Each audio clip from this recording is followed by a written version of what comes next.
There we go. Hello, we are live. What's going on, guys? Sorry for a few minute late start. I had to run and put one of the kids down. They decided to wake up as I went live, so they're down now. Welcome to Friday Fireside. Crazy week in the market. Lots of selling. So much for the idea that we were going to get a breakout on a hammer on the weekly. Oh well, who cares? Made money going short. Absolutely love it. If you guys are here, I hope you had an absolutely fantastic week. What up, Andrew? How you doing, brother? Hope you had a fantastic week. Hope it was a good time, that you got some good trades. Let's talk about those trades. Send them to me, or we'll talk about them tonight. We'll talk about the market. We'll talk about thoughts. Don't necessarily have a specific topic in mind, other than we'll just see where this show leads. The amazing, the incredible JR Geronimo is with us tonight. I have described him in the past as like an eagle, a majestic being and creature watching over the market. But I thought about it and I was like, you know what?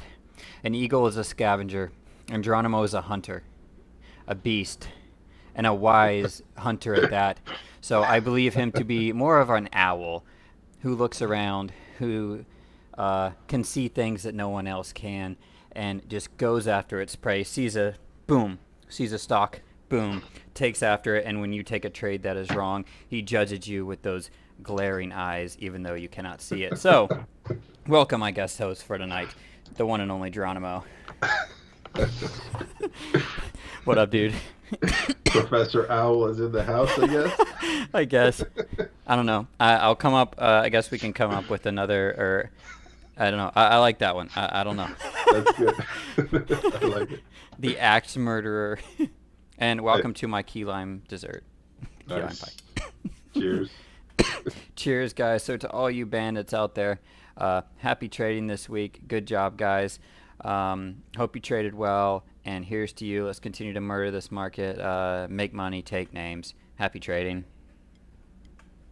Good times. I'm Gator. Let's kick off our Friday Fireside.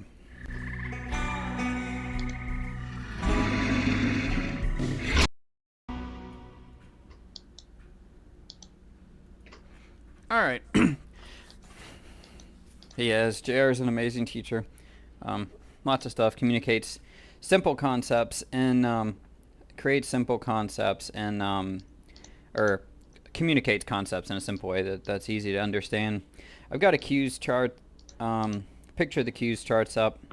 Just a quick review of this. Talk about the day a little bit and how I played it. And then Geronimo, you can talk, I guess, or we'll see a little bit about your thoughts on the day and kind of what you did. But for me, this trend line, if you go back to the show, Geronimo and I talk about trend lines, a very important show, one of the ones I would recommend any new trader watch and kind of learn about. Look at this line that we drew. This is the same line on the 2-minute. I haven't changed it. Look at it when it hit here and failed. Look at every time through this. This is over the last couple days. Once it broke below it, it became resistance. This is the line that's red on Geronimo's chart. Look at it here today. Fail. Fail. That was yesterday. Fail. And then the bottom line, which is another one we drew on Geronimo's, look at when it hits and what it did. And I was not here at the end of the day today. What up, Rebecca? I had bounced. I had left, but look at this absolutely beautiful short here. I'm in the middle of a show. So, are you running here? Who is that? I'll mute you. You're good, dude. You're muted on the show. So I was looking at this, and I this is the triple Q. So played off of those levels in Amazon. These two lines, very important. Really like having them. I think Geronimo is going to talk some about them.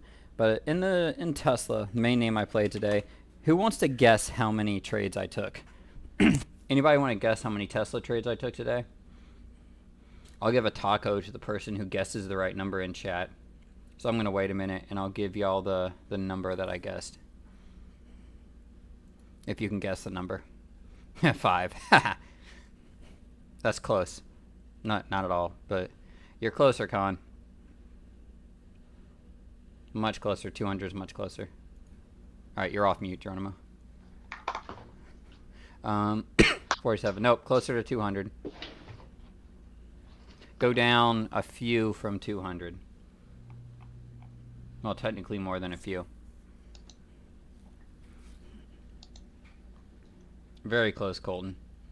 You're split the difference between 189. Yeah, we'll say 184. 184 trades in and out. 300 and 186. Yeah. Yep. 374 divided by 2. If my math is somewhat correct, and by by math I mean what I punched in on. Oops, did not mean to do that. Sorry, hotkeys. Meaning what I put in the calculator. 187. Sorry, 187 is the correct number. So I had 187 trades scalping Tesla. What I did, and some of those were a lot longer holds, and some of these were like 30-second scalps.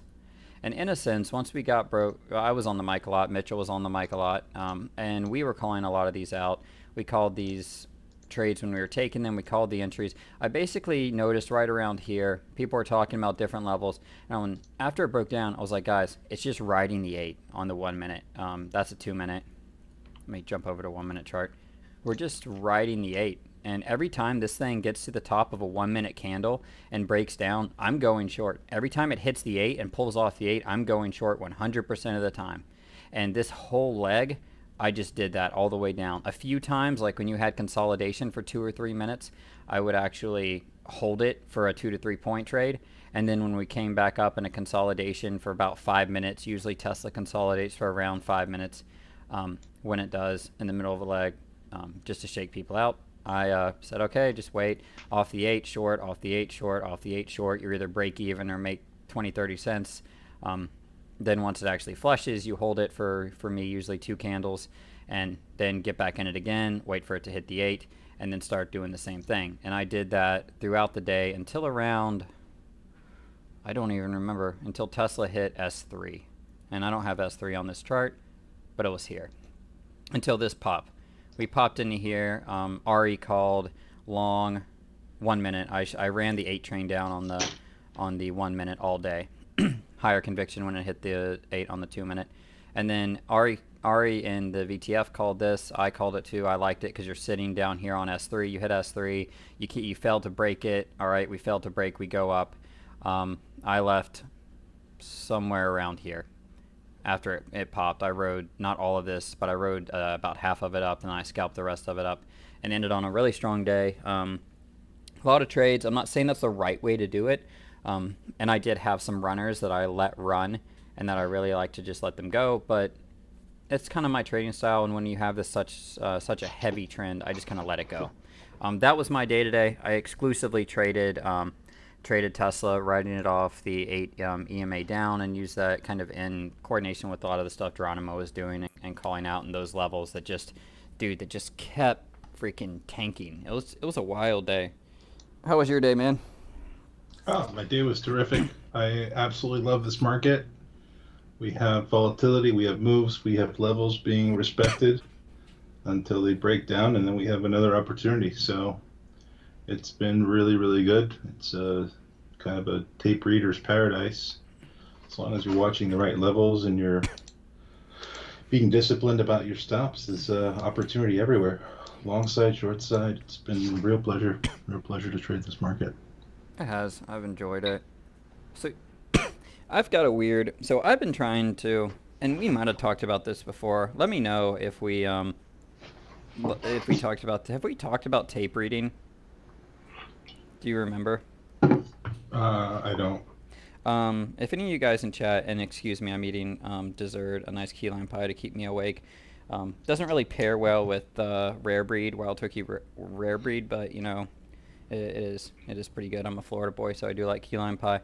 But so I understand tape reading enough in the sense to do it. And to just be like, there's no buyers coming into Tesla. Every 1 minute is failing. It's breaking out and it's going down. And it's, in a sense, that simple to me. You look at it and you just see that the bids aren't being taken out or the asks are just being taken out. And as soon as it gets to a level, it just fails. Do you have a more like exquisite way of explaining tape reading than like my simplistic crayon eating way of like you just, it's just instinctively noticing the way that it's reacting based on your experience in that individual stock? No, I think you nailed it. That's certainly the most important thing. We're momentum traders, so we're constantly looking for prints in the direction that we want. So, like if you're trading, for example, if you're trading the cues, right, Mm-hmm. into a moving average, right, like one of the main things I do is constantly look for failure. So if the cues are bear flagging into S1 and I'm looking at 286.65, right? Like the cues typically go in spurts of three. Mm-hmm. So like it'll print 65 cents, then it'll print 67 cents, then it'll print 64 cents, then 69 cents, then 63 cents. And then it'll start printing 64 cents, and then 63, then 64, 62, 63, 60. And then it'll go into the 59s, and I'll be watching for my signal bar to form as those prints are going off, and it's telling me quickly within that 1 minute candle.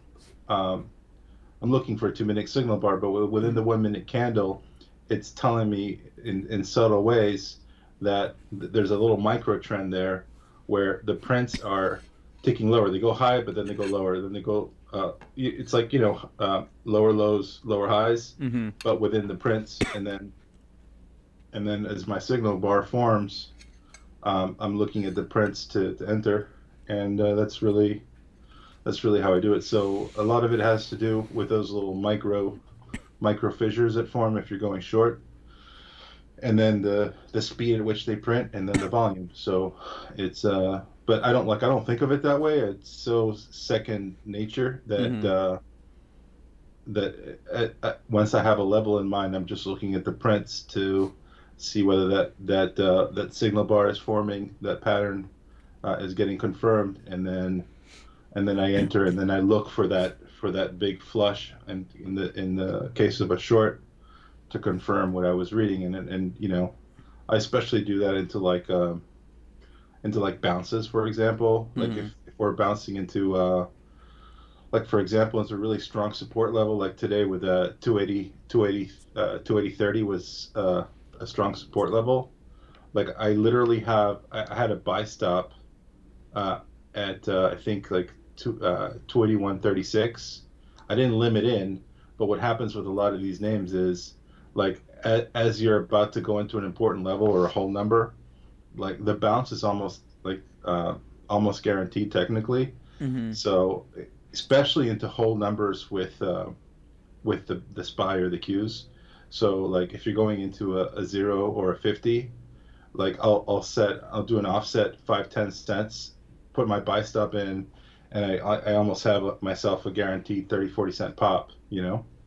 And I'm not limiting in necessarily because sometimes it goes through the level, but like people are trying to short into that, and I'm watching, okay, 280.30, right? So people are trying to short through that, thinking they're going to get a move down, and it's kind of a risk-free type of situation. They call that a yo-yo trade. It's Mm-hmm. essentially a pain trade, and you're watching the tape, and and you're watching like shorts are betting that liquidity is going to get taken out at that level, and in reality, the wily chess players are actually setting a buy stop above it. That way, when the when the bears get taken out, you just you ride the pop. So a lot of uses to tape reading for sure. Yeah. It's one of those things that I don't know, man. It's like instinctive, but then observant. It's like I don't trade the cues enough. So I've done the cues a couple of times with you. When I see some of those levels that you're talking about, Hmm. I am not. So I can't take size yet because I'm not.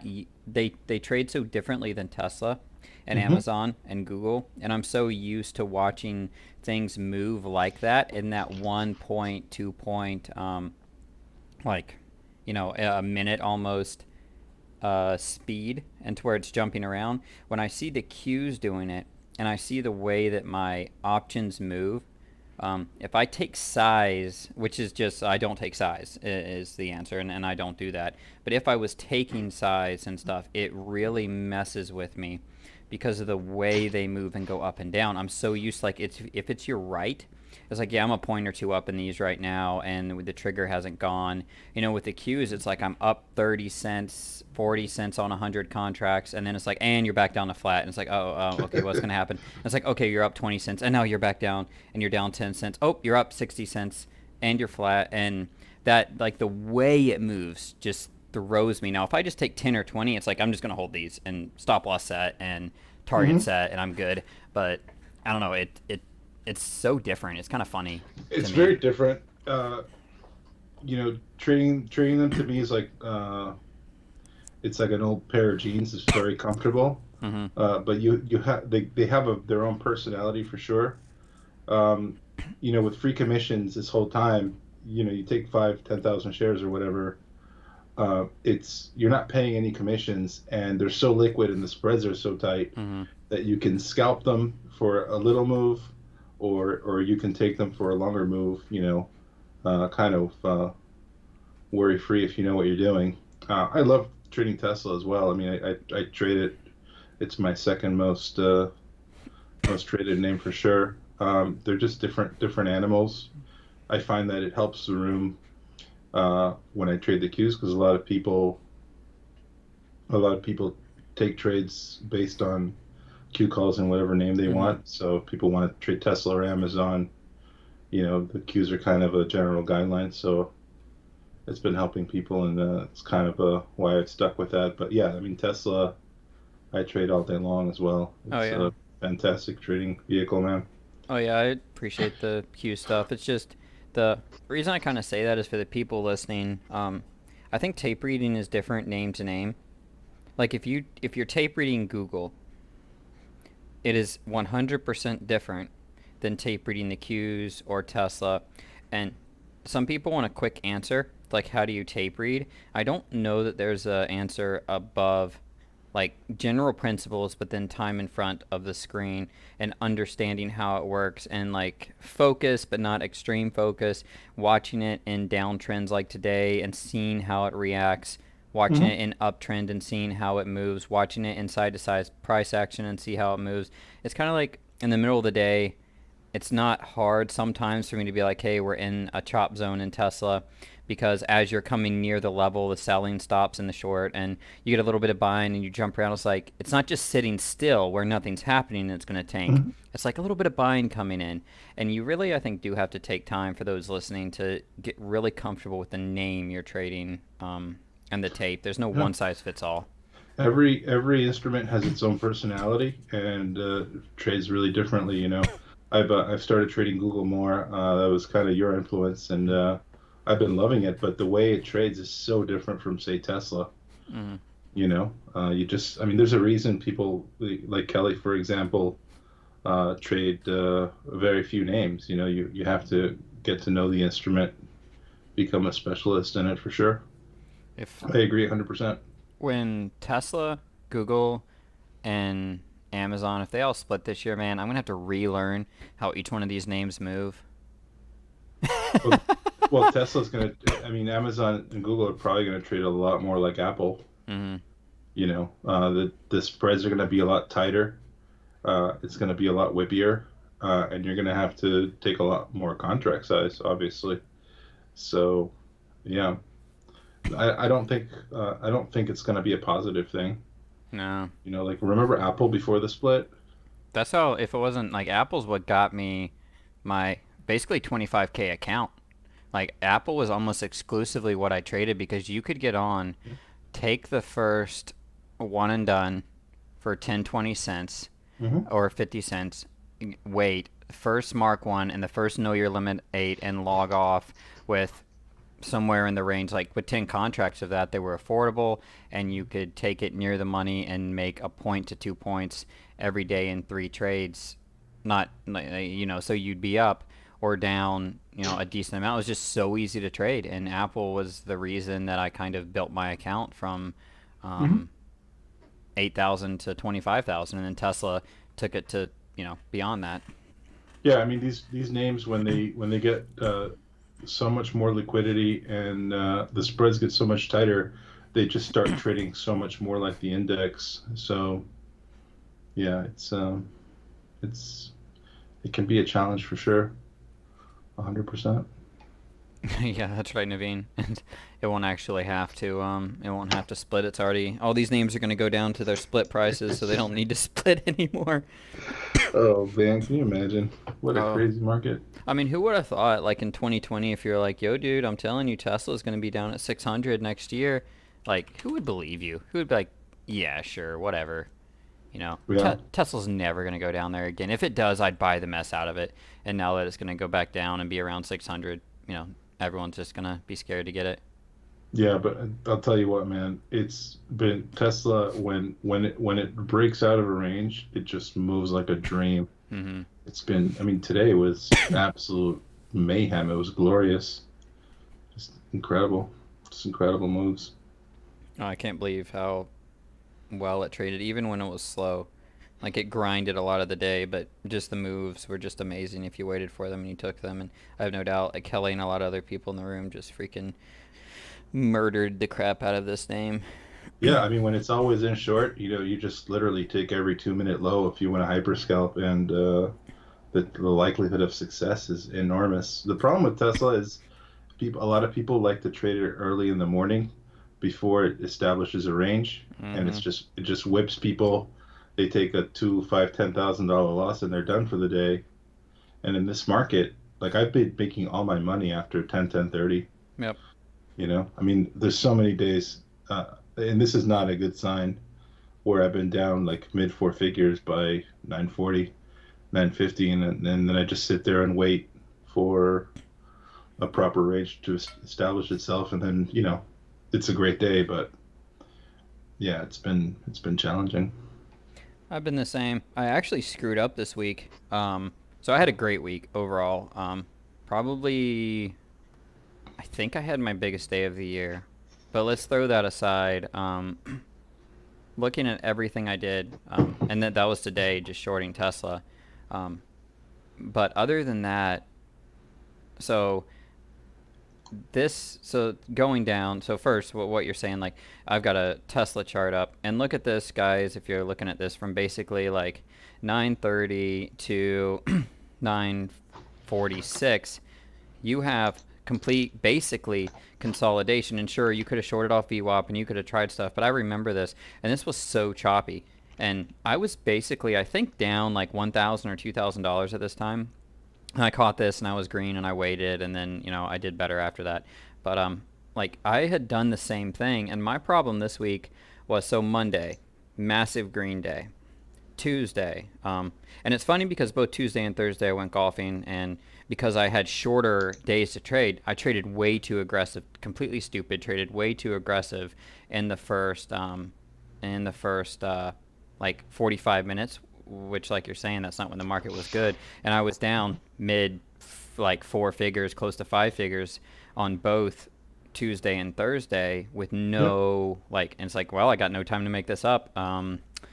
This sucks. And those were my Tuesdays and Thursdays, and it ruined my week. It didn't ruin my week. I had a great week, but it like looking back at it, it'd be so easy to be, man, and this is like the hard thing. It's like, man, if only I hadn't have done, that, I would be like, man, your account, you would be here, you would have made an extra 30, 40. Like I think from, and I'm kind of, I don't know, I'll get to whatever point I'm randomly trying to get to, but we'll take this long rambling journey with me down the road of, you know, instead of getting on the Eagles and going straight to Mordor, we're gonna take the long winding road around Gator's ramblings through the mountains that probably aren't necessary, but they're part of the journey. Um, that if I would have not given back. So I had a really green day on Monday, gave back like five figures, and then made that five figures back. But if I would not have on Monday, gave it up midday and had to make it back, that's five figures. I gave up five figures on, or close to it, on Tuesday, and the same thing on Thursday. So I would have had a lot more. And part of that is cost of doing business as a trader. And part of it is you being an idiot and over trading. Do you know the difference? Or, like, what are your thoughts on the difference? Like, I'm trying to place it and thinking through it, and it's like, because there's some part of it that it's like you just take some of these trades early.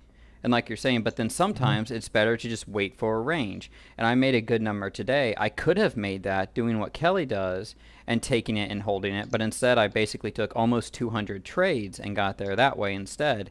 Um, I don't know.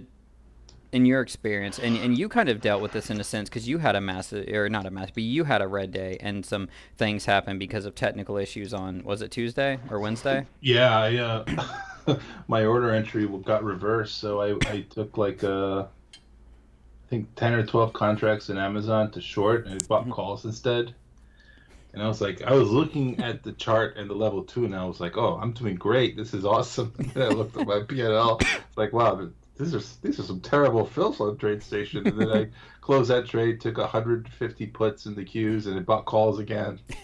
And I was like, probably 10 grand or $9,800 down on the Mhm. day. And then, yeah, that was one of those days where you have to just wait for the green bus, wait for the right opportunity, because you can easily turn a big red day due to platform issues into a much bigger hole. Mhm. So, just waiting is one of those things that it's like a learned self-correcting problem. One of those learned skills that takes a lot of confidence in yourself, but just sitting there and waiting for the right opportunity, knowing, okay, all right, maybe I'm not going to finish green on the day, but I'm gonna trade well, and trading well, I'm gonna make this chop this day in half and just keep on creating that buffer so you can increase your stop size uh, for the big opportunity. So that's what I did. I Mhm. scalped. I went to like half or quarter size and scalped 10 contracts with Tesla till I was down like 4 grand on the day or whatever. And then when the big Q short came in, I was like, okay, this is my opportunity, Mhm. and it turned out to be a great day. But yeah, those are the moments where a less experienced trader can really blow up. Is there a difference in, or have you noticed a difference in what you did there and like staying disciplined, sticking to your plan, making the smart trades to get yourself there, and the bending and over trading? Like, because you could very easily have just continued to looking for the trades and just letting that add up. And I assume you would respect your stop loss, but if you didn't have one or whatever, just letting that go or trading really early and getting down six figures, but then other or five figures, six figures, holy crap, or four figures or something like that, and you're down a couple hmm grand. What's the difference in doing that in your experience and over trading and just trading aggressive early and having it go against you? Is that just cost of doing business that you just have to kind of factor in that if you're going to trade in the first 30 45 minutes that you should have an expectation of maybe being down a certain amount, and that's just fine because it's just part of trading early volatility? Or is there such thing as, like, Yeah, you're that's a bending? great question. So first of all, I don't think the term over trading is a good term Hmm. because it's relative to what's happening. So like you took 200 trades today. I don't think you over traded at all. Mm. Right. When the market's doing what you want it to do and it's working, you should overtrade as much as possible. Right. You should trade as much. You should capitalize and hit the gas pedal as much as you can. Trading a lot and over trading are conflated terms that I don't think should be conflated. If what you're doing is working and the market is rife with opportunities, you should be taking them. Like there was a day this week where I literally had like four longs on at the same time, and they were all working, and I didn't feel like I was over trading at all. Right? Hmm. If what you're doing isn't working and you're just taking random shots and seeing what sticks, then you're over trading because then you're not following your plan. I think that's the big difference. I think that is a difference, and I think that might be a difference in what you did, whatever day it was, and what newer traders do. Um, and actually, what I started doing on Thursday, and then I caught myself and I made three or four trades that were like legit, made some of the money back. I was like, okay, I'm done. I'm gonna go. And I looked at it as like, okay, you can either make two, 3 grand, 4 grand, whatever now. Hmm. Like you can make a few good trades now and pretend like it's like for most people, even for myself, it's like if you're averaging $2,000 to $5,000 a day, that's pretty good. Well, if you're down, 10 grand, 15 grand, whatever it is, or 1,500, you guys can go to smaller numbers, $1,500 down, and you're like, you know what? I usually make $300 down, $1,500 down. I just Hmm. look instead of being like I have to get back to zero, the next 2,000 or $200 I make, that's just Hmm. another day. That's not tomorrow that I made it. I made it now. Cool. That's one day off that I have to make this back. I'm done. And I went thankfully to that mindset, but Yeah. it can be so difficult not to tilt in those situations. I think you definitely hit the nail on the head there with are you just taking stuff because you want it to work and you're trying to hit a home run when the pitcher's not giving you that pitch? Hmm. Yeah, 100%. I like the general rule for me is my Mac. Like we all have a range, a performance range, right? In terms of what we do on a daily basis. If you're a consistent trader, you make X number of dollars a day usually, right? There's a mean, right? And like an average typical day, every trader knows what it is. Some traders is $300. Some traders is $30,000. It doesn't really matter for the purposes of this discussion. You have a range that you typically do in a day, in a week, in a month. For me, my max stop is typically what I can make with my eyes closed in 2 or 3 days, right? Mm-hmm. Um, and it happens very rarely that I have a day where I hit my max stop. It's I had like maybe I think 2 red days this month or 1 red day. I can't remember. Um, so as long as you are able to do that, right? It's very difficult to fail long term. The problem is so many people let a small red day turn into a day that's going to take them a month or 6 months to recover from. That it makes it you're making the possibility of success long term very very difficult for yourself. So Even in the short, uh, yeah, and I think it damages another part too. And we've mentioned this is your confidence in your ability to take trades. It's mhm. like if you give up 6 months or 4 months of good trading, like where's your confidence at? And if you're doing what JR did today, looking at I'm just pulled up a Q's chart here and showing that trend line that hit at the bottom. Like if you want confidence in shorting this trend line, that's here and here and here, and like I'm shorting this when it hits, and I'm longing this one when it hits, unless it rips below it, then I'm going to short it. It's going to be resistance. Um, you know, Mhm. you have to have confidence. And if you're down and you just gave back a month or 2, 3 months of trading the day before, you're going to hurt yourself in the short term because you're not going to have the confidence to take those trades and to trust what you're doing because you thought you were doing what you were doing yesterday. And unless you did what you say to do, which is attribute every loss, like a reason to every loss, Yeah. your reason might just be you think you suck. And then you're going to be like this. Yeah, if you don't assign a meaning to every trade, your brain is going to assign a meaning for you, and it's not going to be a pretty picture. Why it's so important to trade with purpose, right? Mm-hmm. Like today, you know, every trade I took that I called out, there was a good reason. I tried to articulate it in the room as well as possible. Around 2:30, I said, "Okay, guys, now I'm looking for a falling wedge, and I'm looking for the cues to put in a lower low, and then I'm looking to take the next 5 minute high into 283.53." My brain, if that trade fails, is going to attribute a very different meaning to it than if I just took a green takes red in a vacuum. Do you know what Mm-hmm. I mean? Yep. If that trade fails, my brain is going to say, okay, that was a good idea.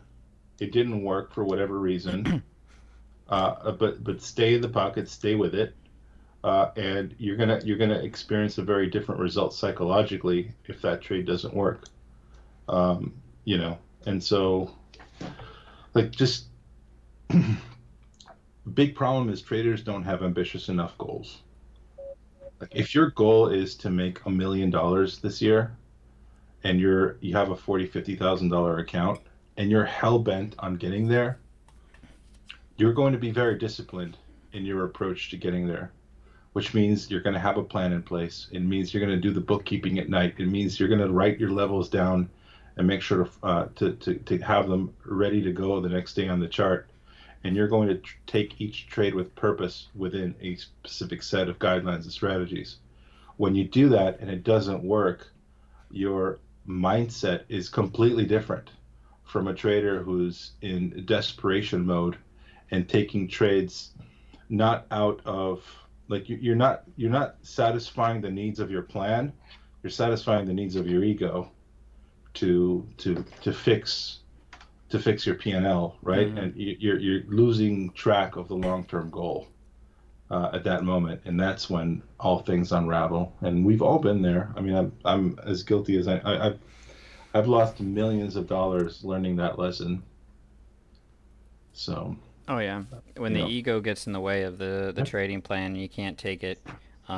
You're pretty much like at that point you failed. No matter what the next trade happens, like you're now in a like a spiral, kind of a downward spiral, and not a healthy place when it comes to trading. yeah, no, absolutely. It's very, very difficult to learn to take good losses and to learn to stop on the day, but that's really what's going to ensure your long-term success, you know. Oh yeah. What up, Rose? How's it Hey, going, bro? Rose. And Peacock asked the question. He said, "Any advice on sticking to your plan in real time? Like when I'm not trading, I know exactly what I need to do to be successful. But in the moment, sometimes I find it hard to stick to the plan, which I definitely know how that feels. Any advice on that? Like when you're not trading, it's easy to have the plan. Like all I got to do is do this, and I'm golden. You're in the moment. You're in there. You're doing it emotionally. You're like, you're not following your plan, and then whatever happens. Yeah, I'm always I'm always focused on my long-term goal, my month, my year, my decade, and like I've been doing this long enough where I'm really confident that given enough time, that I can bounce back from any day, week, month, or year. Uh, and so, like you were saying before we got on, like confidence is the biggest weapon of any trader. So if you're confident in that and you're confident in your plan, discipline is not willpower. Discipline is a mindset that you just develop through thousands of hours of repetition. It's like a muscle, Mm-hmm. so like it's a learned behavior kind of thing. And you have to look at every loss in the context of a plan, and every loss in the context of what you were expecting to happen, and you have to learn to uh, you have to learn attitudinally and psychologically to take those losses quickly. And once you have confidence in your plan, uh, you just stick with it. I hope that's not a very articulate answer, but No, I think I get what you're saying. And I hope people there too. It's like that big picture overtakes a lot of the smaller pictures that you have. mhm. And what I think you're saying is that if you have that as your focus and that long-term stuff, and the the smaller stuff means less to you, maybe? Or am I a little off base? No, no, totally.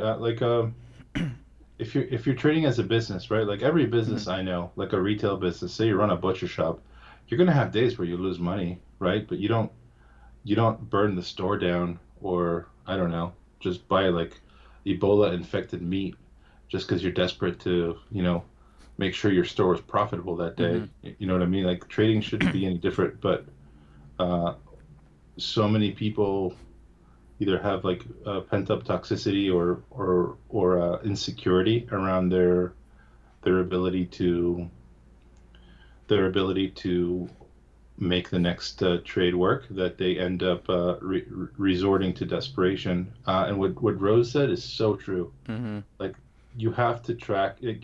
There's a lot of accounting that goes into this business in terms of like what you do after the market closes. Like you should be keenly aware of what's working and what's not. And like for years, I knew exactly what the statistical probability of a shooting star reversal into a 21 on a first leg was, right? And that's what I needed personally psychologically to start taking up size in those trades, Mm-hmm. right? Like imagine running a business where you don't have a set of books, or and you don't and you're not aware of how your store is doing, or whatever it is, you know, whatever business that is.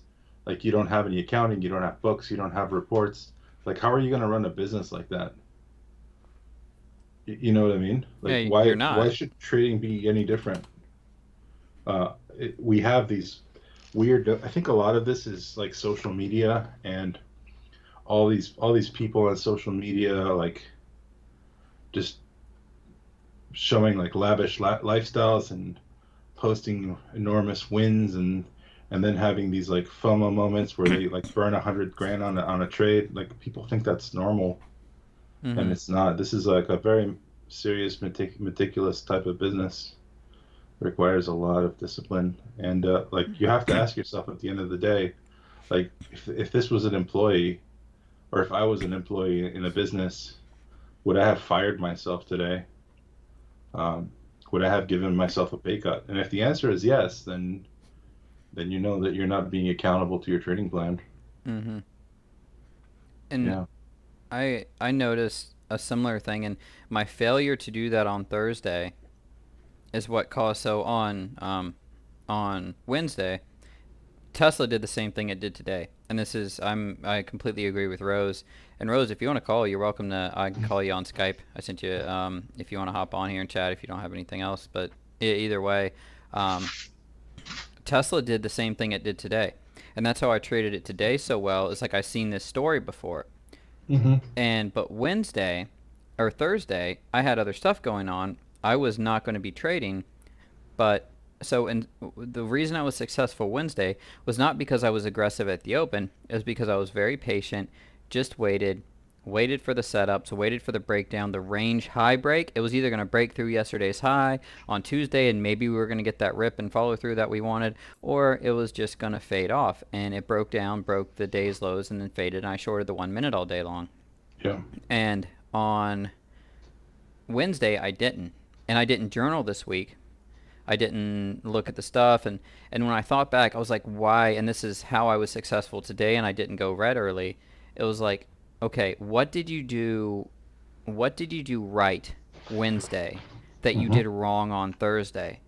You didn't wait for the move and the confirmation. You didn't identify how the market was early enough, or um, instead you were just trying to make your money really quick, and then all of a sudden you're down. You're like, okay, well, whatever, I'm trading really well, I'll make it back. And then Hmm. you kind of just lose focus of the plan, and you start in a sense not respecting your business, not respecting what you're doing. And then Yeah. before you know it, you're like, oh crap, I'm 8 grand down, and I've got 15 minutes before I have to leave. I need to make a couple of trades. Yeah. I And mean, yeah, 100%. you know So true. and then thankfully I made a few, and I made those early, and I didn't trade. I noticed that thankfully a few minutes in, and then in Discord I was like, yeah, I haven't done a trade in like 15 minutes, 30 minutes, and I hadn't, thankfully, or I would have lost because in this range it just didn't do anything. And then I caught some of the breakout here, and I was like, okay, I made some of it back, I'm done, and I just let that be, and I took the L for the day. And I was fine with that because I ended like on waiting for the breakout, and then I had to go. But it's so important to subscribe a reason over the course of time, Hmm. and that's why the last two shows I did, guys, I talked about habit forming. Last Friday's show talked about discipline, talked about how to start off on Monday, last Monday and Friday shows, how I start my week and stuff like that. And when you get to the point, I think like Geronimo is, where he's been doing this for so long, I don't know this for a fact, I'm just assuming, so you can correct me if I'm wrong, but you have a little bit more leeway in how you do things because you've developed discipline in your trading. Hmm. Well, But sometimes yeah, depends on the sometimes, market. yeah. Yeah, But for sure. you you can have, like, discipline is a learned thing, so you kind of have it a little bit more naturally, but you do have to constantly, especially early on in trading, I think, do the meticulous things a lot more in order to maintain success over a period of time. And I don't think Yeah, it's something you can just stop doing and then maintain that same success, if that makes that is sense. so true. Oh, 100%. Like I remember my first big blow up. I took I had like a $600,000 drawdown because the market had changed and it completely failed to adapt to conditions. And you enter this panic where things were working and they stop working, and you have to like try to figure out and understand like what changed. Because when the market changes, it's not just the market that changes, your entire psychology begins to degrade. Mm-hmm. And so like you're dealing with like multiple cogs that you got to fix now.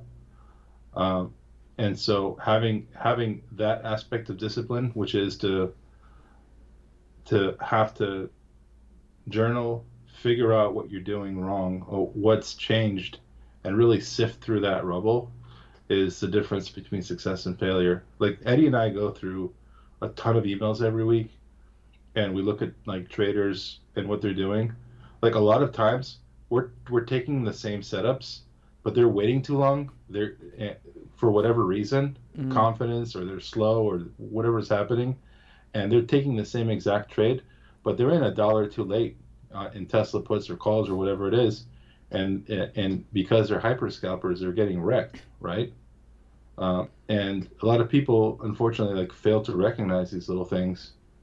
Um, oh, accountability is huge, Rose. It is. It's so massive. I sometimes have an issue of wanting when I if I'm on, like, if you had a hard day, it's so hard to write minus something on a calendar that's going to sit there forever, you know? Yeah, yeah. Or to even be accountable for yourself, because really if you're the only person that sees it, in a sense it's so easy to lie to yourself. It's so easy to lie to yourself, and you don't have a boss in this business. You're accountable to no one except maybe a spouse. And it's just so easy to completely fall apart, and just kind of watch all of your efforts go down the drain. And it's one of the most psychologically toxic things. People become suicidal, addicted to all kinds of horrible behaviors. It's really terrible to see. I'm like for like 8 months, uh, the guy I was working with was like, literally, I just want you to make $50 an hour. Like that's all you got to do. Just go back to blue collar mode. Can you? It was a quadruple. Oop. Give me 1 second, guys. Sorry. Hang on, Rose.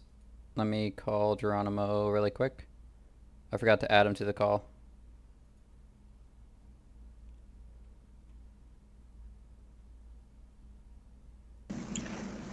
Hey, how's it going? Geronimo, can you hear me? Give me 1 second, guys. Hey, can you hear me? Yeah. All right, Did we we're lose on. each other? Yeah, no, I was adding Rose and then I clicked the wrong button. So Rose is No. is on Is the. Rose with us? Yeah, she just sent me a message saying she was on, so she's on. Can you say hey, Rose? I Yeah, got you. hi. Hey, Hey, Oh, Rose. just I had want to to. mute the I had to mute the YouTube because it's getting double. You're But good. yeah, no, like what Geronimo was about to say there is just like totally right on. And these issues we're talking about, they're normal, and I don't know a single trade that doesn't go through them. So if you're going through these, it's nothing, if this is a part of the process, and don't like beat yourself up because you want to be accountable, but you don't want to think it's just you. This is a part of the process of doing this professionally, and every person has to goes through these stages. And I'm still going through these things, and for me, discipline's one of the biggest things, and journaling helps hold me accountable. And when I'm going through a really rough streak, just doing like Geronimo was saying, just like, okay, can I just like make $50 in this market? Can I just make $100? And then, Mhm. scaling my expectations way down. So like my new goals are like $500 a day instead of 3,000, whatever I used to have. And just to be appreciative of $500 and doing the math on a monthly wage of $500 is, a lot of money. And then also when I do that and I'm like, okay, I'm just here to make like a few $100s, I start trading so much better. I'm taking like less risk. I'm being more conservative, and then I end up doing much better than my $500. So it's sort of like the process. The money will come, but it's just the process. You have to get the process down. And if that's like one contract, if that's like $100, that's what's important. So true. Can I just add something to what Rose said? Oh yeah. Because it's like so on the money. The thing like that I've noticed throughout my career is that like these cycles are fractal. Like this never ends. It's not like you reach some threshold where you don't have drawdowns again. There's cycles within cycles within cycles, and like people talk about the discipline.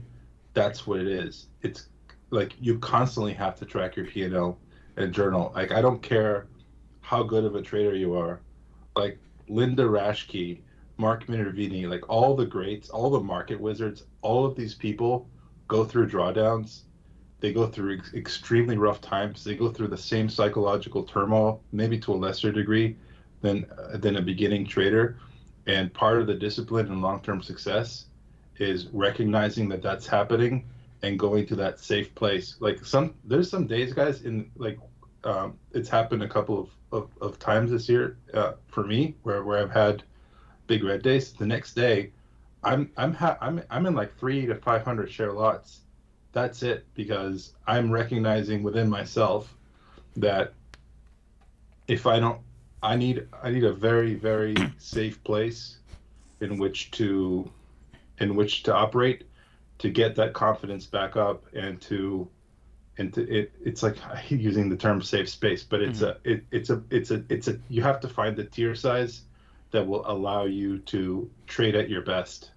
And once you gain that, like Rose was saying, once you gain that comfort level, then size is something that just happens. It should be something that like it should be something that it should hurt you not to take size at that point. You know what I mean? Like it should be something that's totally natural. It's almost secondary. Like the sizes, then it's like, yeah, okay, I'm good. Yeah. And it's almost just like a secondary thing that you're not thinking about. But so many people have a hard time doing what Rose and you are saying with the sizing down, because they're thinking about, oh, well, I'm down, like, I'm down 5, 6, whatever it is. Like, I'm down this much on the year. And I'm sure you've talked to traders too, and I talked to some people who blew up. Like, they made 6 figures last year. They made mid 6 figures last year, and they lost it all this year.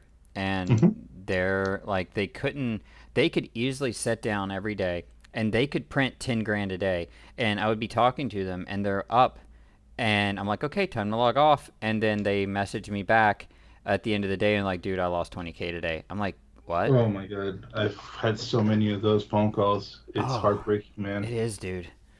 Oh, so rough. But you see it's that heartbreaking because I've been there. Yeah, I've been that person so many times.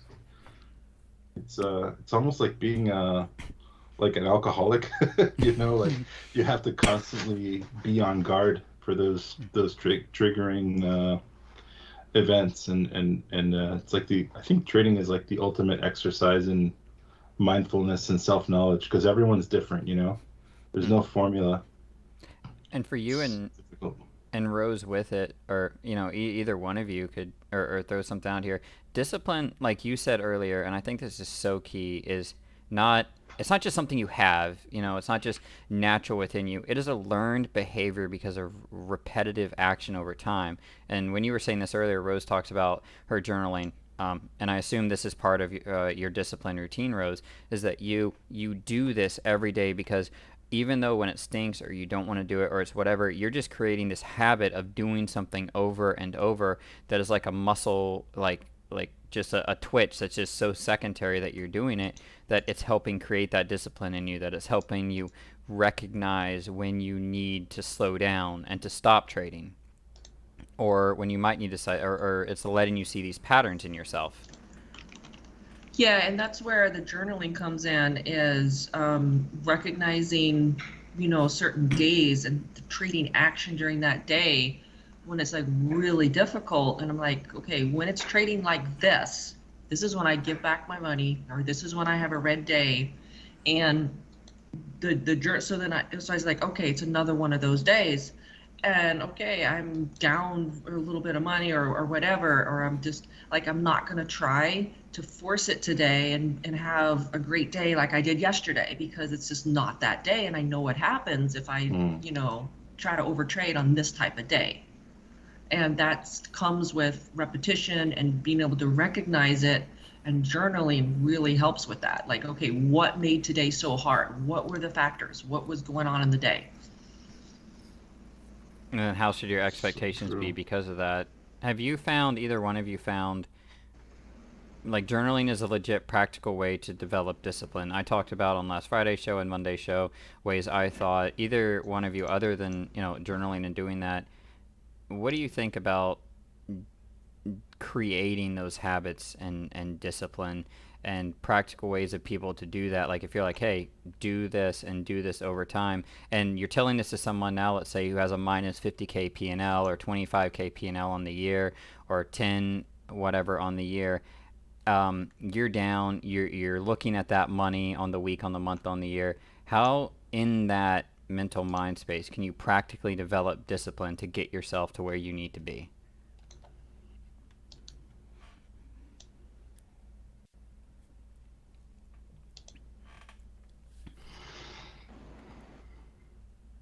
I'm gonna let Geronimo take that one. I was gonna say, I'm gonna let Rose take this one. That's funny. It's like both you guys, like the other person take it. So, I'll tell you what's worked for me. There's two things that have absolutely worked for me. Number one is tearing down to a place where I'm excited to go to work. I'm happy, like trading happy. You should not you shouldn't be slapping yourself in the face after 2 Red Bulls at 9:30 in the morning because you need to psych up to start trading, right? Like that's you know what I mean? Like you shouldn't be white knuckling it by 9:30. Like you should be in a very relaxed, happy mindset, which is very obviously extremely difficult when you've got a massive chip on your shoulder and you've created like a psychological imbalance with yourself because you feel like you owe yourself a debt and you're digging a deeper and deeper hole. So being in a place where you're happy and relaxed is really important, which is why I always 100% tier down to whatever tier I need to be at in order to ensure that that I'm able to achieve that. The second thing is journaling, super important. Like that is an absolute must. And I would say the third thing that's helped me personally is recording the day on video, like start to finish, because here's what I do, and here's what I have traders do. I tell them to do 5 to 10 trades on the day, and I tell them to write down the trade they're gonna make before they make it. Like I literally tell them, okay, I want you to have a pad and a pencil, and as your setup is about to form, I want you to write down your target, your stop, the reason you're taking the trade, and then I want you to literally, when you're done with the trade, write down what happened, and then I want you to watch it on video. It's so important because each of those losses or wins are a tremendous learning opportunity. And if you're just taking losses and not learning anything from them, and you're not going through the process of rationalizing why you're getting into those trades, you just had a losing day and you didn't gain from it at all. And that's why I always tell people, like, be really ambitious. I want you to have insane goals for yourself, whatever those may be, because it's going to put you in a mindset where you're trading with a deep sense of purpose. You're not just showing up and trading a strategy that you hope works. You're taking absolute charge of your trading career by trading with a deep sense of purpose before and after the trade, and then watching yourself as you do it. The thing that I have found, and maybe Rose and you feel really differently about it, is uh, the next time you're at that juncture, whether it's in terms of your emotional state or the chart itself, you are able to recognize that much more clearly. If like, especially watching your journal and rewatching the tape, I find that that's a very constructive experience. It allows you to start recognizing your emotional patterns and the technical patterns with a lot more clarity. Yeah, for me, Yeah. and then Rose, really quick, just like that's like me when I listen to myself sing, and I'm such a horrible singer that I listen back to a recording of me singing. I'm like, dude, you're really bad, and you shouldn't do this. And then sometimes when I'm trading really bad, I think the same thing. So the recordings really help me stay humble.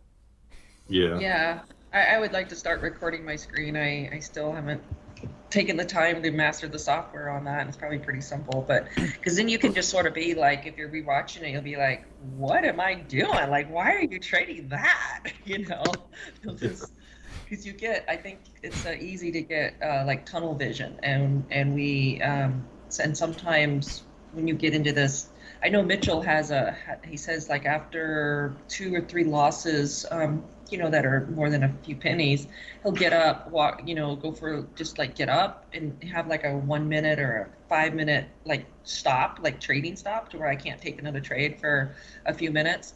And then you come back, and when you do that, it kind of breaks that tunnel vision at times, and then you can see from a little bigger picture a little bit. And you also, when you take a loss, you get, especially if it's a series of losses, you get frustration, and you get like you have like this emotion of, my next trade is you want to try to get back the money you just lost, which isn't the right motive for taking the trade. So Yeah. breaking that is important. Anyway, recognizing it, number one, and then implementing certain things you can do to break it. And a lot of times it's just getting up and taking a little walk, or or just get up from your chair and Just doing something So different true. just to break that visual kind of, to break that mindset, because like you said, and what you're saying is like you're in a OODA loop.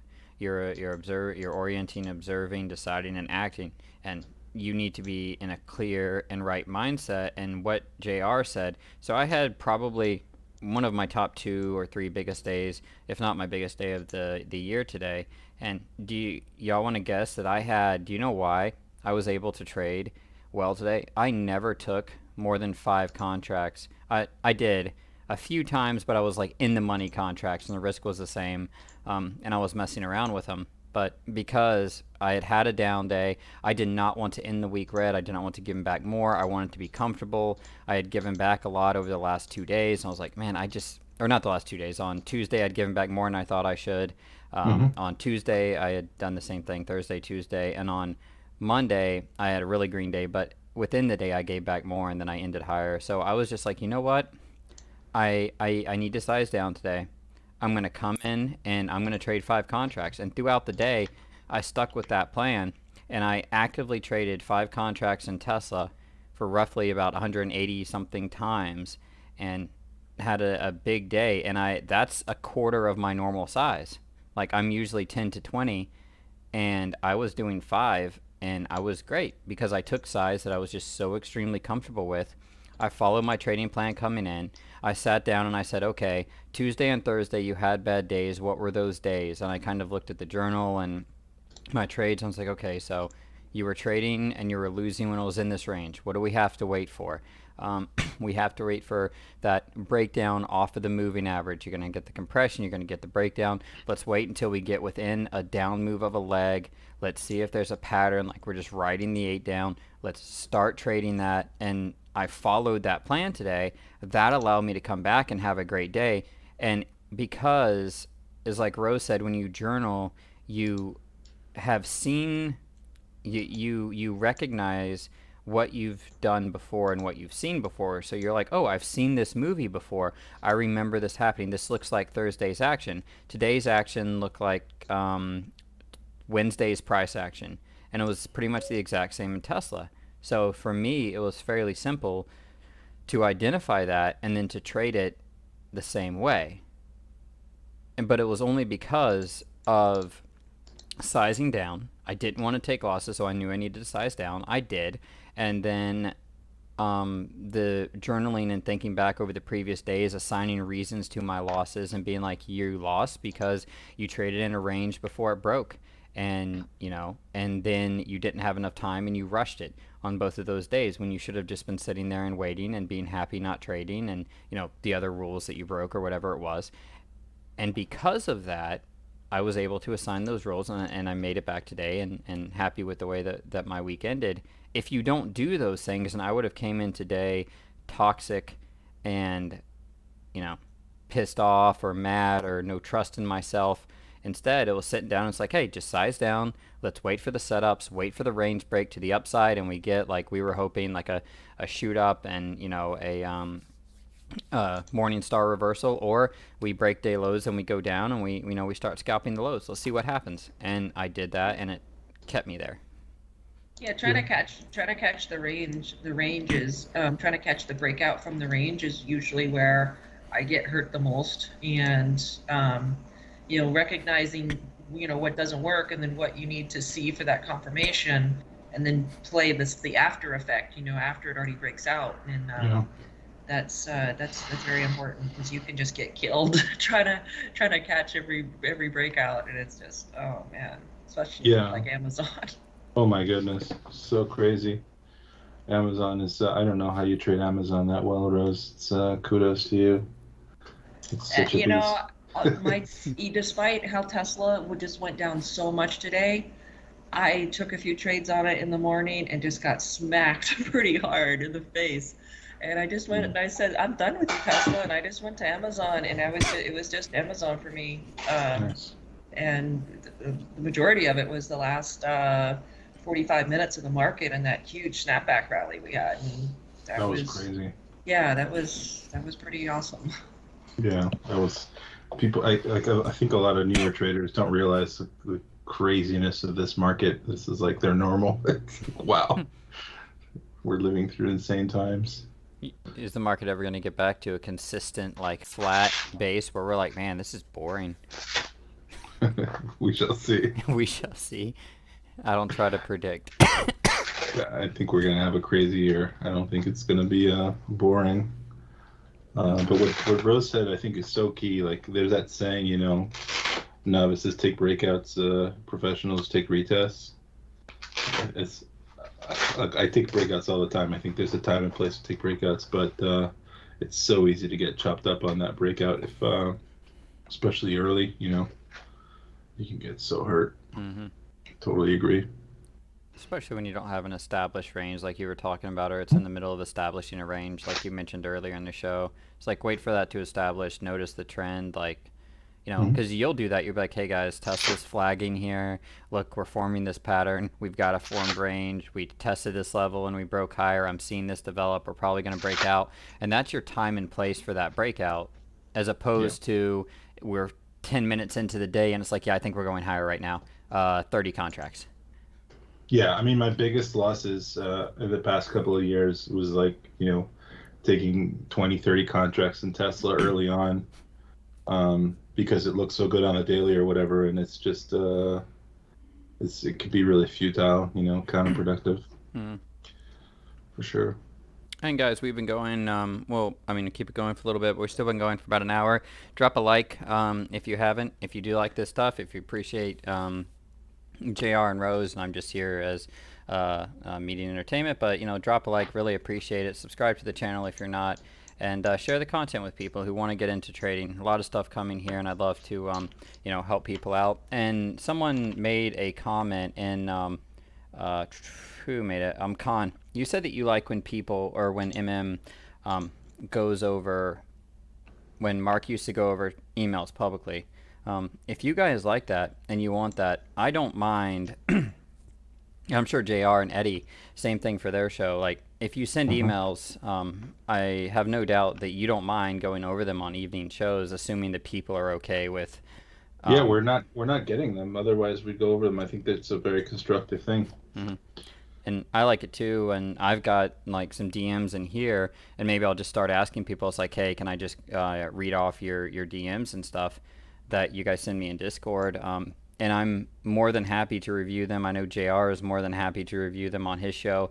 And I have same thing if like Rose comes on some nights, or Mitchell or CT, and we take questions that people send us and talk about them on these shows at night. But to the community, if you guys want that, people have to send it and be willing, and we can block out who you are, but you kind of have to be willing to kind of share that and give us, in a sense, the opportunity to do that. And then I have absolutely no problem on evening shows taking questions about days, about entries. A few people sent me entries and exits I still have to review. I'll get to you. I got to a few people, but I've got one or two more to get to. So if I haven't got to you yet and you're watching this, sorry, I'll get to you. But yeah, we can definitely and definitely don't mind doing that. It's just something that you actually have to, if you send our way and mention it, we'll definitely start doing that.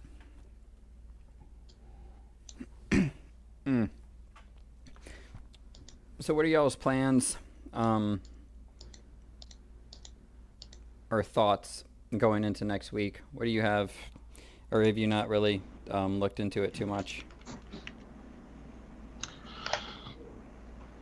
For me, I'm just going to be super vigilant. I had a good week this week, and I'm not going to let my guard down, because usually when I do in this market environment, that's when I pay dearly for it.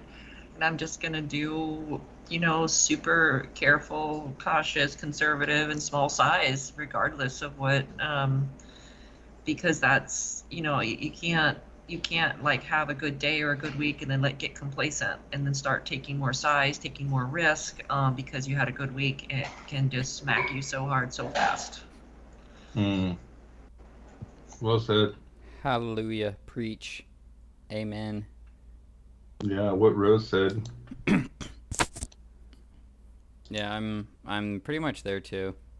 And I have no idea if we go up or down. I know, JR, you've talked about a overall market rally. I've kind of felt the same thing, just with where we're at, that at some point we're at least going to get like a rip to the upside.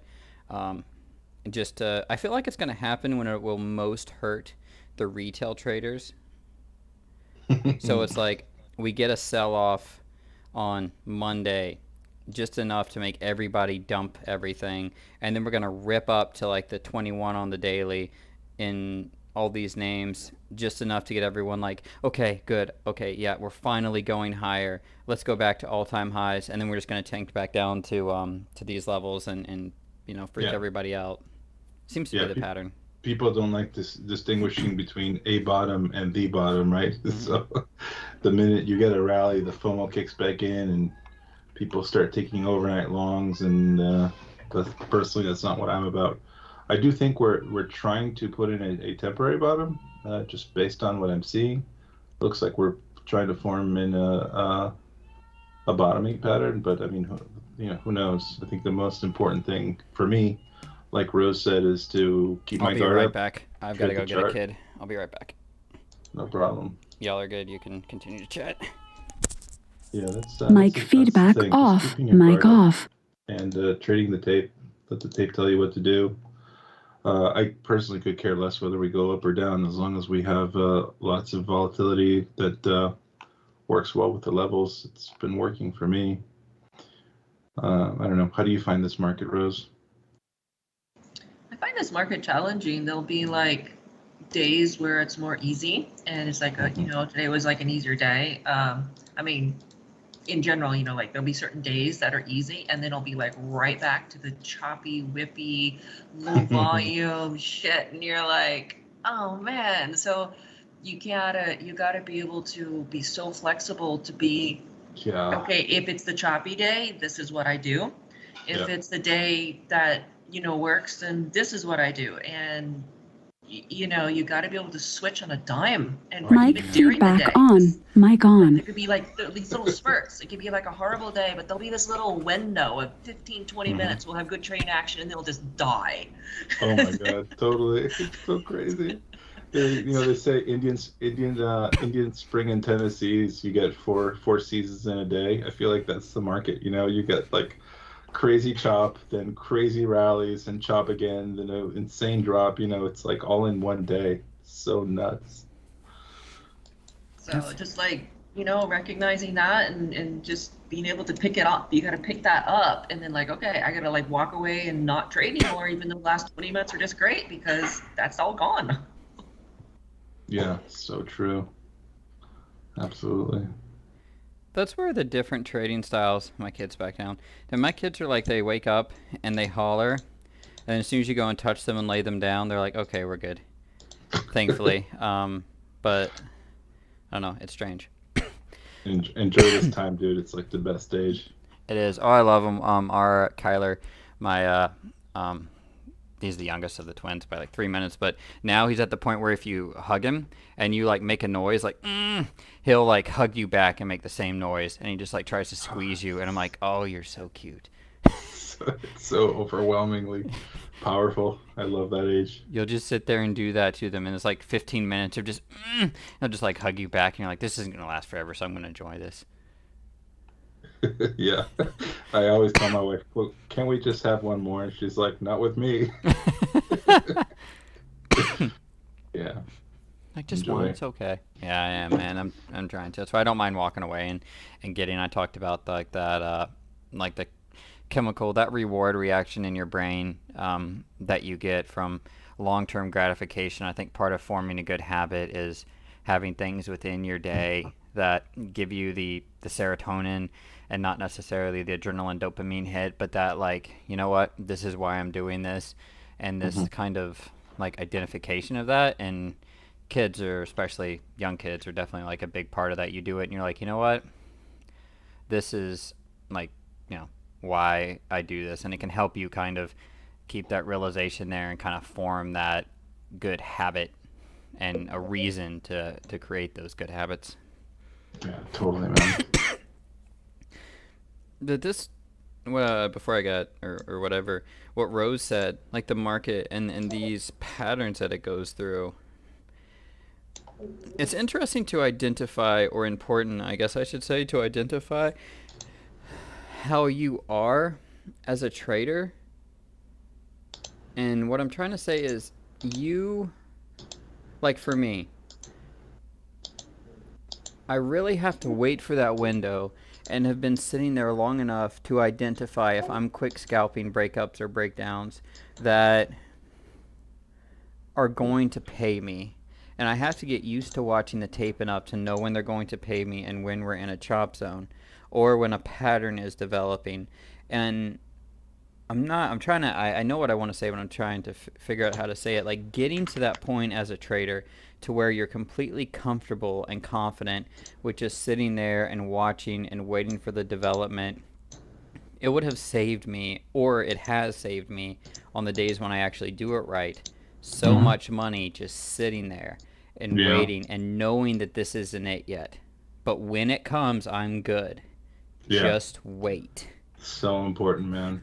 I try to vocalize that in the room. I'll try to say, okay, now I'm waiting for whatever, this falling wedge to retest the trend line. That's the trade I want. If that doesn't happen, then I want this reversal over this level. And just to try to, instill that purposefulness, I guess. I don't want to sound too esoteric, but No, it's true. the just trading with purpose, get like waiting for the trade you want, as opposed to, here's the problem. Like, here's what I feel. In 2020, because we were in such a raging bull market, you could be very systematic and take every know your limit 8 and then know your limit 21, and it was such a liquid market, and the buying pressure was so strong that you could get away with that and just kind of mindlessly print 5 figures a day. You know what I mean? In this market, you really have to try to envision the trade you want off the level you want, and kind of ignore the rest of the noise, because you could get so chopped up, especially on those range-bound days. It's a very different type of relationship to the market, in my opinion. I don't know if you guys have found that as well. Oh, absolutely. And I, unfortunately wasn't doing this in 2020. I wish I was, but I came in this 2021 and it is so different. Oh my God, is it so So different? different. And you really have to be able to recognize that and adjust. And that's one thing Mark used to always say is one thing that's all you can count on is the market will change and you have to change with it or you're basically done for. So Yeah. true. And Rose has gotten, and she does it really well. And I think you have to do this with Amazon, especially. Like used to, you could take it and let it run, but you have to be able to sit there and do what JR is saying, which is hunt and wait for your trade. And I've said it in some shows before, and I try to do it and call it out in Discord. It's like, what am I looking for? What do I think is going to happen over the next little bit? Okay, whether I'm right or wrong. All right, I'm right, this happens. I'm wrong. Okay, I'm looking for this trade. And it's almost like trade hunting. I guess it's my job to be esoteric. But it's like you're trade hunting and you're looking for that setup. It's like I'm waiting for this. Okay, this happened. Now I'm executing on it, as opposed to just going at it nonstop. And it can be something as little as like today, playing Tesla off the 8 all the way down. That's all I did from the breakdown until 1:30 or 2 o'clock when I left. It was just like 4 or 5 hours of every 1 minute failed breakout I shorted, like for 4 hours and 200 trades later. And I don't know, Rose, how differently you did it with Amazon, but I assume it's similar in the sense that you're waiting and looking for something more now, with an idea of what you're like. This is what I want. Here we go. Yeah, it's definitely now you have to be more like you're saying strategic and hunting, whereas like last year I could get away with so much stuff. I could break so many rules. I could just do so many things to get away with it. We had rules. And yeah, oh my God. Or I would be like down a lot of money and then you could just come right back. And it's not that way, This year has been very different. And I'm like, man, I gotta really shape up because I get schooled when I start breaking too many rules. Wasn't it glorious? So you could let a 1 minute know your limit 8 turn into a 5 minute know your limit 21, and you'd still make money. Like, it was Just so crazy. And you get trained with those patterns, and then it changes, and it's like, I can't break so many rules anymore. Oh my God, so true. And the traders that are being most successful, I think, are some of those who are actually creating the rules and learning to follow them. And then on to Cole's question. But like Peacock said earlier, it's like, how do you train yourself to do this?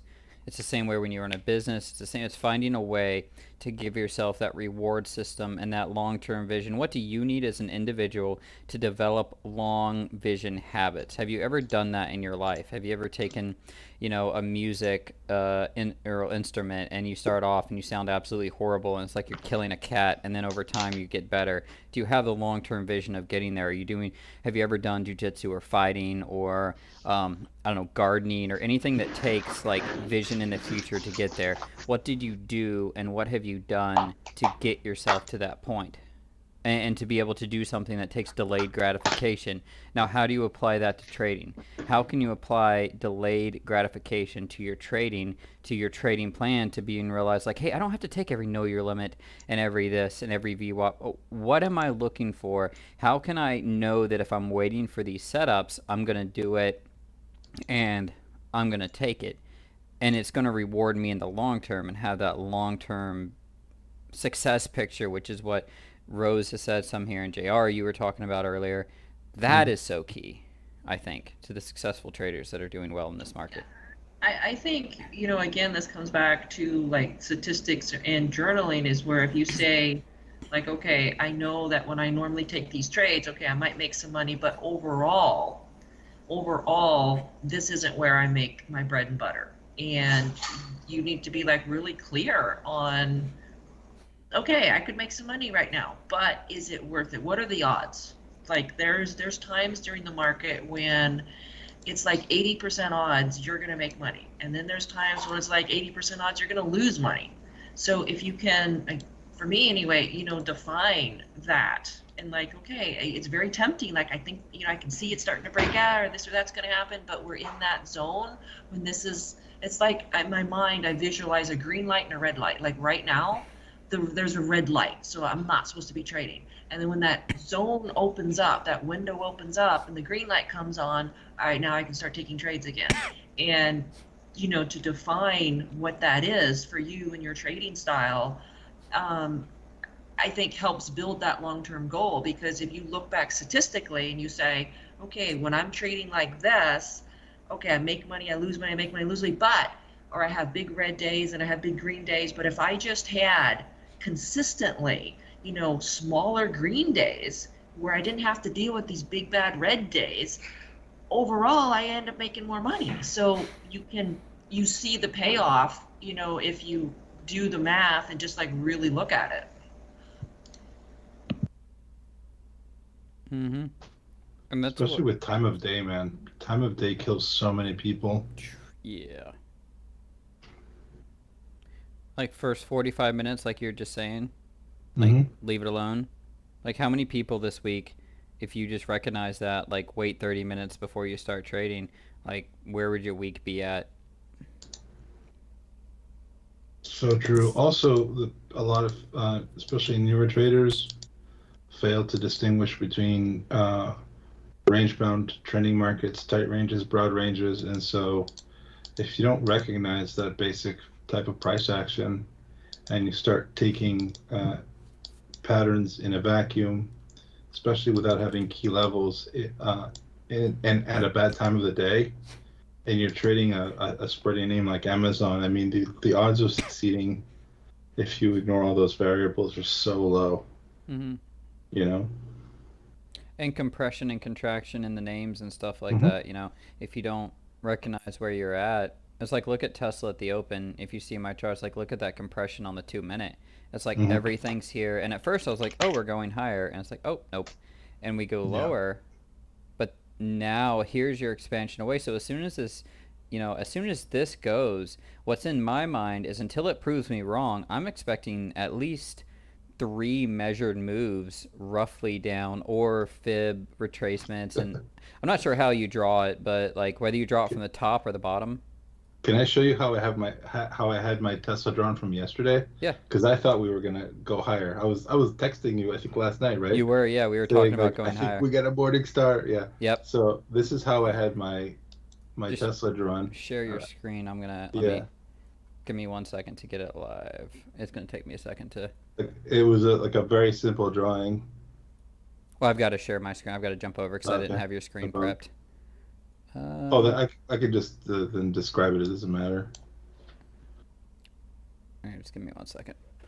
You can describe it, or send me a picture. I just had like a symmetrical triangle with a break over 709, and then a break over 705.67, and that was it. Like that's all I was looking at for. And I thought we were going to break the wedge to the upside, or the triangle to the upside, but that was like if you had just drawn your chart the night before, that would have been a really easy pattern to spot, because it got so tight into the open and it just broke so hard. I mean, on that triangle break, the likelihood of Tesla reversing would have been pretty low in my opinion, because it just broke so hard at the open. Yeah, let me see. I'm trying to get my thing over so you can show me, because I'd love for people to see that. Yeah, because you were texting me and I was thinking the same thing. Yeah, dude, Tesla was my top name, one of my top names this morning. I was so excited. All right, so you can share the screen now. Okay, let's see. Just share it in Skype. One of my life goals is to learn OBS, Gator. It's YouTube, man. You're like really smart. You can figure it out. Once I figure out how to program a VCR, it says it's sharing. I don't know. Let's see. It's not, or at least I don't see it. I see a black screen. Hold on, let me. You might be sharing, but you're just sharing the wrong thing. Yeah, I don't know. But yeah, it's all good. Or you can send me a picture. I'll take it off. Yeah. But yeah, it's sharing, but it's just black. So you have to change what it's sharing. Like you have to click on share screen at the bottom and share a certain thing. But yeah, I was looking at the same thing, and I was looking at the queues and stuff. And you texted me last night, and you're like, "Yo, check this out." And I was like, "I like that." And I was looking at the compression at the end of the day yesterday in Tesla, and I kind of should have realized it earlier yesterday. It's like you had this massive down move. We have a day of compression, and look where we're at. We're either going up or down. So I was like, we're going in one of two directions. Up is going to be easier, possibly. So I was hoping we would just rip up, and instead we didn't, and we went down, and I'm fine with that. But that's kind of a like you were able to chunk your idea and just trade the charts in front of you. I did the same. Yeah, because it was either going to be a morning star reversal or a 1-2-3 to the downside, and it broke down, and it was like you have beautiful confirmation off the bottom of that doji. Just unbelievable. What up, Eddie? Eddie the Taco Man, what's up, bro? Eddie in the house. So let's see. I'm trying to so. When you draw these, so I'm messing around with measured moves. I know it's an art form. When you do them, well, what the heck? Do you draw from the break or from the top of the candle? From the break of the previous low, from like the top of the candles there? I usually draw it depends. The problem is yesterday we had a doji day, right? Mm-hmm. Do you know what I mean? So like the way like someone like Al Brooks would draw it would be like the previous day on the daily, the big red day. So they would draw the range from 518, right? And then draw the breakdown. They would start at the breakdown of the doji. So they would draw 694.11 off the range of the previous day. So they draw a square. So 518, right? You had a high of 760.50 to a low of $700.81. So basically a $60 move. Mm-hmm. So they would draw a $60 move from the bottom of 694. Would you do for 3 legs down what I'm drawing on my charts right now? Yeah, 100%. So it's from the top. So it's like the top of the breakdown candle, basically. Bottom of the move, top of the next, like top of that range to the, there's your bottom, there's your target, and then top of that retracement down to the bottom of the retracement. That's 3 perfect measured moves down in Tesla. That's what I drew intraday when I was looking at the levels and how long. I'm like, okay, we're in the first one. All right, we broke down. We're in the second one. And this is what I did intraday in Tesla here. Okay, I can see your screen now, by the way. So yeah. So here, let me show you real quick what like the traditional guy would do. They would draw this square here, right, and then draw it from the bottom of this doji on the daily, like this. Okay. Do you see what I'm saying? Yep. On the daily time frame. But yeah. Okay. So they would go back in here, look at this daily, which you can see these 4 things. They would take the square. I've got these trend lines around it. There you go. There's your daily. Duplicate. Drop down to the bottom. Because it's a 1-2-3 pattern. You know what I'm saying? It's an inside bar breakdown.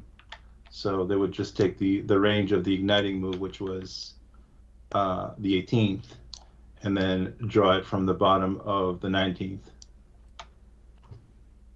I guess it just depends on whether you're doing intraday measured moves or you're looking for your target on the day type of deal.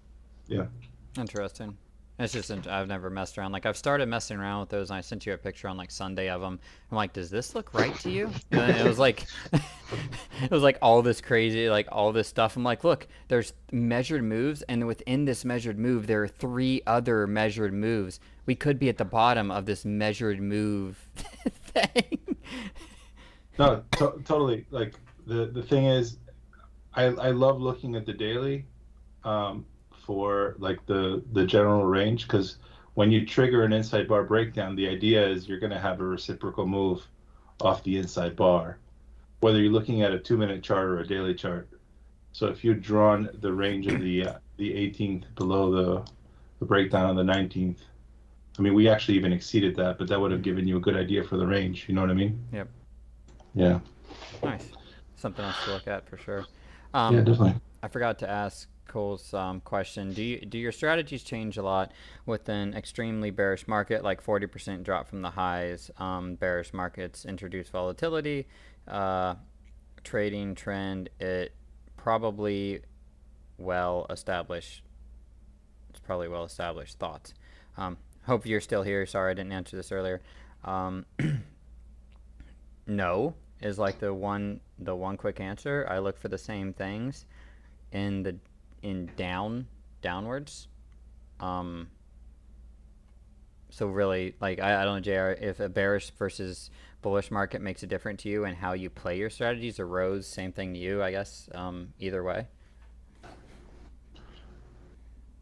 Rose, you want to get this one? I'm sorry, I didn't quite get the question. Does bearish and overall, like this massive bearish market that we're in, change how you play anything or change your overall strategies, like the know your limits or the mark ones or anything? To me, everything's generally the same, waiting for the trend, and you just play the strategies within the trend. Does it affect your strategies, bearish versus bullish? No, it doesn't. No. I just have certain rules, like when I'm going long and when I'm going short, and it doesn't really matter.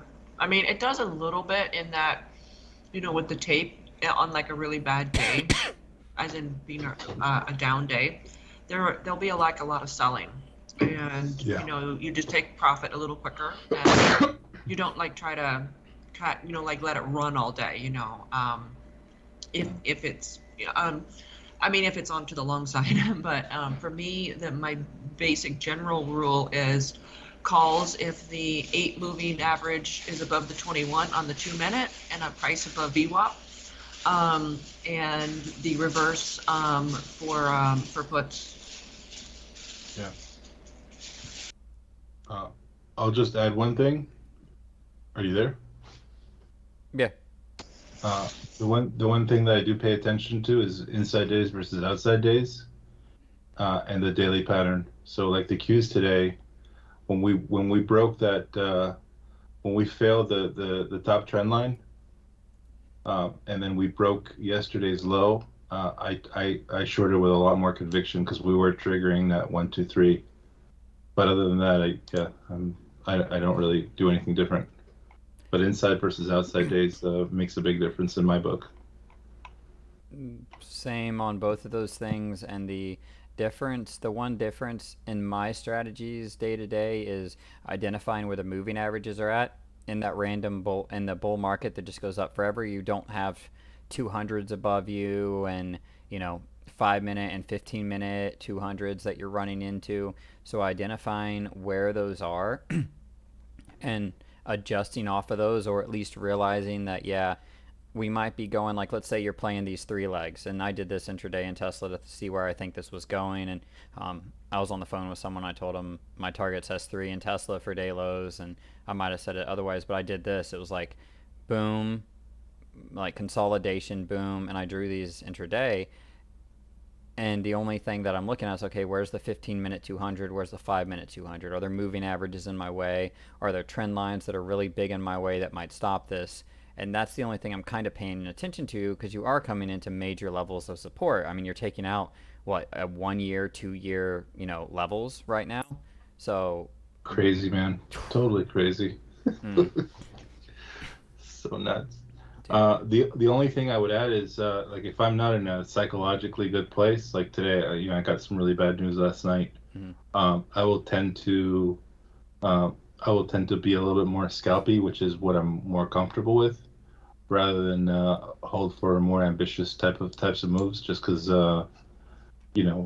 you just have to be a little bit self-aware in terms of how strong your psychology is on the day. But that's a very personal thing. I don't know if that anybody else does that, but for me, in terms of how I approach the market, I tend to be a little bit more conservative on days that I either had a big loss or something that's stressing me out, that's exogenous, as they say. Yeah, I do I assume Rose does. Like, Rose, you're in the middle of a move, you and CT, or you came back to the US and then sold your truck, and so you've been traveling a lot, different than Geronimo's news that he got. I've I've been crazy busy, and a lot of my stuff has been like, if I know I'm under a lot of mental pressure, I'm similar to Geronimo, except I take um, quicker. Like, I am done earlier, but I'm not running a room. Y'all don't pay me to be in the Discord, so I'm not hanging out in Discord all day every day. It's like you're in there, and it's like, okay, you know what? I've got a lot to do. I've got all these pressures. I'm just gonna quit, and for the day, and I take maybe my day sooner, and I kind of take that win. Because if you have all this pressure on you, you might feel like you just can't win. And if you have a massive list of stuff to get done, and you're someone that get overwhelmed, I'm not. I'm like I just see one thing at a time. But if that the first thing on my list is always my trading, and if I can't get that done, but if I can come in here and trade, if I'm used to, let's imagine that my day is $1,000. I have a great day, $1,000, and I come in and I sit down and I trade smart and I hit that level. I look, all right, guys, had a great day. Boom, I'm done. I check the win off my box, and then I take that as like, that's the first thing on my roller coaster of things I have to get done, and then I go to the next thing. And that's kind of how I handle that kind of pressure. Every day when I come into the market, I'm saying, you know what? I may take the day off. I may not even trade today. And I sit down and I'm like, you know what? I'm just gonna sit down and just watch. I'm just gonna watch things. And if I see something I really like, I'm gonna take maybe one contract. That's just like how I start out. And then I kind of get into it. But I come in every morning with the idea that I'm not going to trade today. I'm going to take the day off, because it could be one of those days, where it's just not a good day to trade. And I don't want to come in with any pressure on myself to trade or expectation or anything. And then I said, well, let me just see if I can just like make $100. Can I just make $100 today? And just like really low expectation, no pressure. And the other point you were making, Gator, is I find external things going on in my life really do affect my trading. If stress, not getting good sleep, traveling, being hungry, simply being hungry.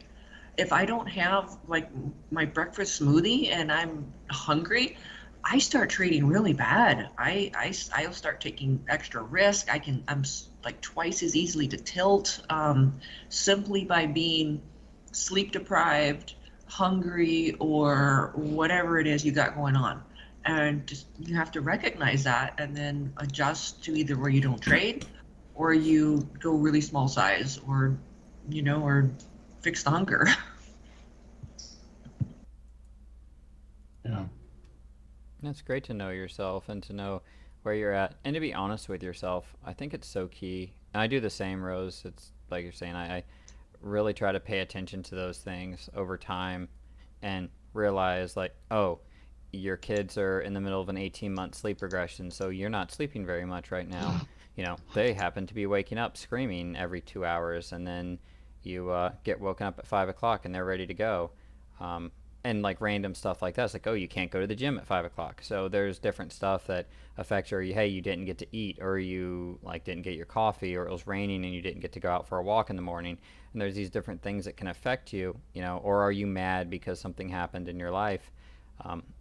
Can you come into the market clear-headed? And finding ways to come into the market clear-headed has been important for me, especially in this kind of difficult market, and kind of keeping a level head. And sometimes at the end of the day, like Geronimo right now is doing some chart stuff. Like I, sometimes when I relax or something, I like to come and play with a chart within the daytime. So see if there was something I missed, like do names, and ask myself questions. Do names really follow, like when we're in a downtrend like this, like 3 measured moves? And you can see these boxes here. Okay, so, oh wow, look at that. So there's something I'm seeing in the market, so there's something I can look for in the future. Well, let's look at Fibonacci lines. Is there something that I see on each one of these legs? Assuming I'm drawing these lines, correctly. depending on where you draw them from. Like, is there a point every day that I should be drawing these from? What are we seeing? You know, we're seeing this happen, and then a retracement. Oh, look, it came into this is a 2-minute time frame, 2-minute 21, shorted, never broke that high, went down. Interesting. Okay, what level did it hit? What could I have done? And doing this over the course of a couple days kind of trains a non-emotional, because you can't make money on it at the time, so it can train like a non-emotional habit or a non-emotional way to look at the market, and then going back and being like, okay, let's see the next leg, let's see where we're at, how did it react on the next leg, does Tesla react any differently?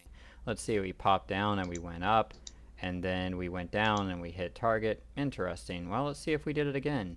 You know, are we doing it again? All right, the third leg happened, and then it retraced to the 50% retracement level on all this. All right, well, we're third legs down. Okay, we're 3 legs down. What about the move of the entire day? And then you go back and you start looking at it, and it helps you detach from the market at the end of the day, along with journaling. And it helps me go and look, and I'll do stuff like this with the names I traded, and by names I traded, I mean like the 3 names I trade. I'm such a diverse trader. And I'll look at it and be like, okay, so this happened and this happened. Okay, so maybe I can expect this in the future. And it just gives me like a non-emotional view of the market that I can look at and try to apply that the next day when I sit down and think, okay, I'm looking for a range break. Once I get a range break, I'm looking, if I don't want to hold the whole thing because I don't like doing that, I'm at least looking to scalp the second leg, and I can draw one of these boxes and have an idea for a target, and then a fib line or something to get a retracement, and then another short. And maybe I don't like taking it until it breaks down, but I'm going to look for a re-entry on the short because I don't want to play the initial break. Like Geronimo would play the initial break, Kelly would play the initial break because they're good enough to see it. Let's say you miss it. All right, well, I know once it breaks down, a measured move is to this area, so I'm going to try to play within that measured move. I'm going to find plays, and I'll start doing stuff like that, and it gives me a way to make a plan when the market's not happening, on how I could have traded it, and then in the future I can go back and I kind of start like developing that within my day and trying to apply that trading strategy to my day. Whether I have an emotional day or not, I sit down and then it's like, okay, now let's go to work. Well, that's the amazing thing about Tesla. Once an active sequence starts, every 2 to 6 minutes, you have a lot of opportunities. You know, you don't have to catch that initial breakdown or breakout. It's a plethora of treasure trove of opportunity. 100%. And Rose, for you when you're hungry. Yeah. I was starving at like 2 o'clock and I hadn't eaten any lunch yet. I was like, oh, I am so hungry. I'm getting a headache. It's 2 o'clock and I haven't had anything since like 7 a.m. It's like, oh, I'm tired. I'm hungry. I'm sending you each a box of muffins, bro. It's been decided. Very well. This cannot stand. When I take a bite of it, I'm going to short whatever I'm watching. Exactly. They have to be Geronimo blessed and touched. You need to sprinkle them with some stuff and be like, I say a short prayer on these as they're bitten into the Jewish market. holy water. You're all set. Jewish holy water. I know it's probably different for each person and you know what's best for you, but for me, I can't eat carbs or protein in the morning. I have to eat like fruit or a smoothie, and I've just been on this smoothie morning breakfast, and it's what works best for me to keep me mentally. I get that enough sugar from the fruit to feed my brain, but it's not like so heavy that it takes a lot of energy to digest. And for me, that's the only thing that works for me in the morning. Your brain consumes a tremendous amount of glucose, and so if you're because being a day trader is like being a chess player on steroids. You're constantly processing a million different variables and data points. Your brain needs sustenance. Is so important. What Rose is saying. Key, absolutely key. Yep. And identifying that yourself, because it's like Rose, you like smoothies. Whatever affects you, like understand how food affects your body. You know, whether it's a muffin, and Geronimo understanding that muffins mean we get to short the market, or whatever it is. It's like understand that like this affects me this way. It's like if I get puppy tummy after having a massive like lunch and I come back and trade, I'm gonna be lethargic.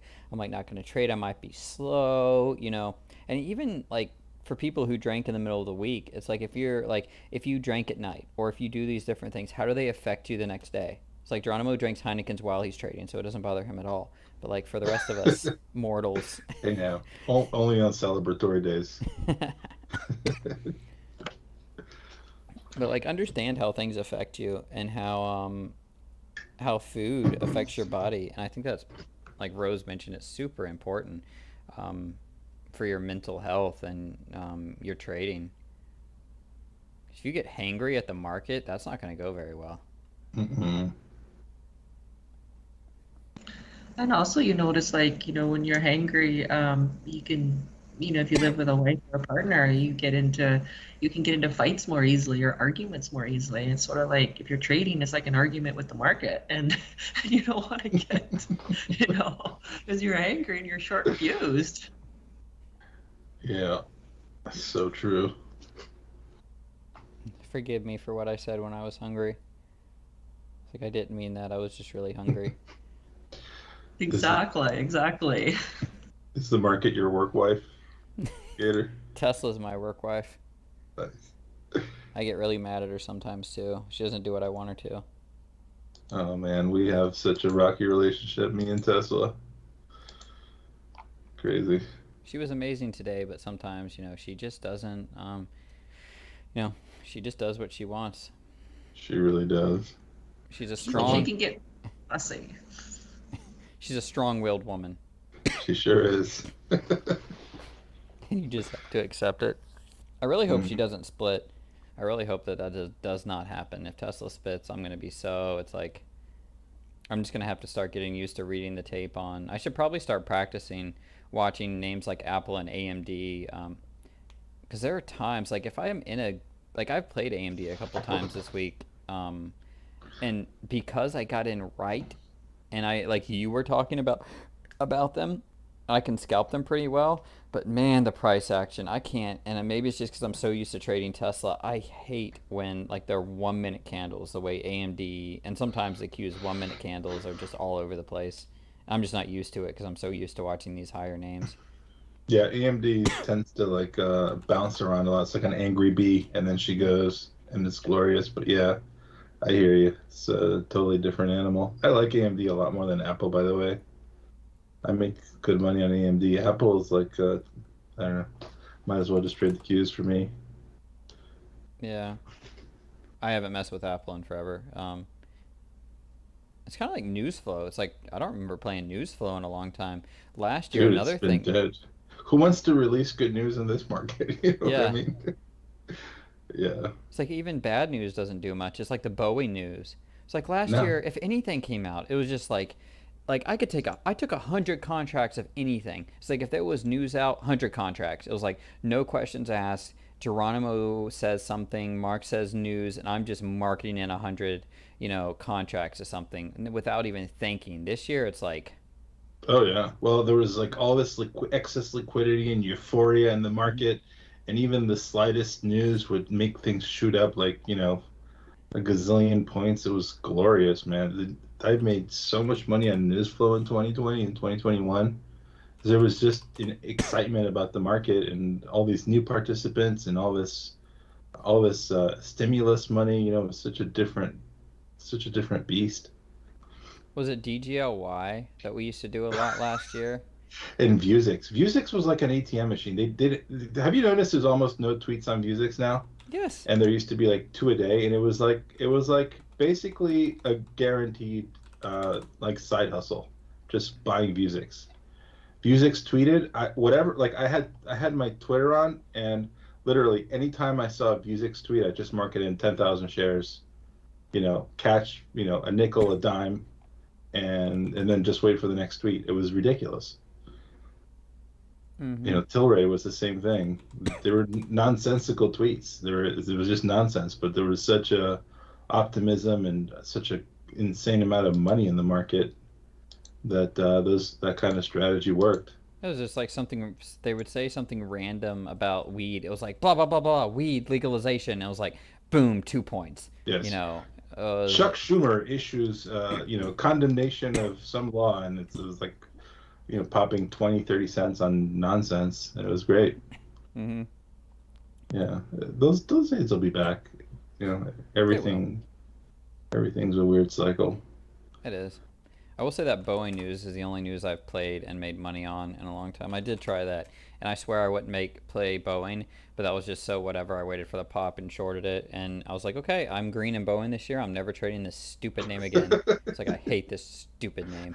Especially with those options, man. For some reason, playing Boeing options, like there's such a lack of liquidity in the options book in Boeing that you could market in options and get filled like way up the offer for like some random reason and then get tagged so hard. Yep. Just silly.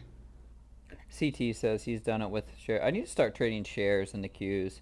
I think I'm gonna add some money eventually to my account and start doing like common and in the triple Qs because I feel like even with that and some of these other names, it might be easier to play some of them with common than it is with options. You have to just have a really like a dedicated strategy. Like one of the things I do when we're range bound is I'm literally limiting at the top of a range to short and just immediately setting a 30 cent offset offer. Mm-hmm. And I just do that over and over and over and over again because it's like a slow day and we're range bound. And those trades just, they're like P&L builders. Little scalps, it adds up pretty quick. It really does, especially if you have a strategy that works. Yep. You gotta have confidence to short into those levels. It's kind of like trading Amazon, trading some of these names. It's like you really have to have confidence in what you're doing, and that's why it's important, I think, not to blow out and to kind of stay consistent because doing that's gonna help you have confidence in those levels. And once you start blowing out, if you take more size going into the next day, you're going to be in trouble as opposed to like, not that I'm great or whatever, but as opposed to like what I did today was size down, not double down and be like, I'm making this back today in 30 minutes. Mm-hmm. It was like just scalping away. And for guys who are having a hard time and those guys who get wrecked, it's like, please just size down. Just take intelligent trades. Trust me, it's going to come back so fast. Just so true. And some markets are meant to be survived, and some markets are really meant for hitting the gas pedal. And we're in one of those markets where you just have to get through this time period. And I don't know if it's going to be another 3 months, 6 months, a year, whatever it is. But not markets are so different. This phase, I mean, I'm doing well. I'm thriving in this type of environment, mm-hmm. but it's much more difficult than it was a year or two ago, right? And I think a lot of people they're failing to just have that mindset where the goal is to just size down, get through it, and instead, you do the opposite and you get really, really hurt. Yeah.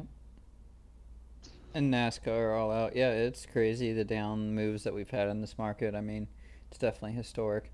I don't know if Tesla all in all is going down in flames. I think overall they're a great company, and they're kind of going against the political regime, and it's a dangerous move. Like whether or not you agree with Elon, and I could care less about sharing my political opinions or pissing people off. It's kind of an enjoyment of mine, but I love you, dude. Same, man.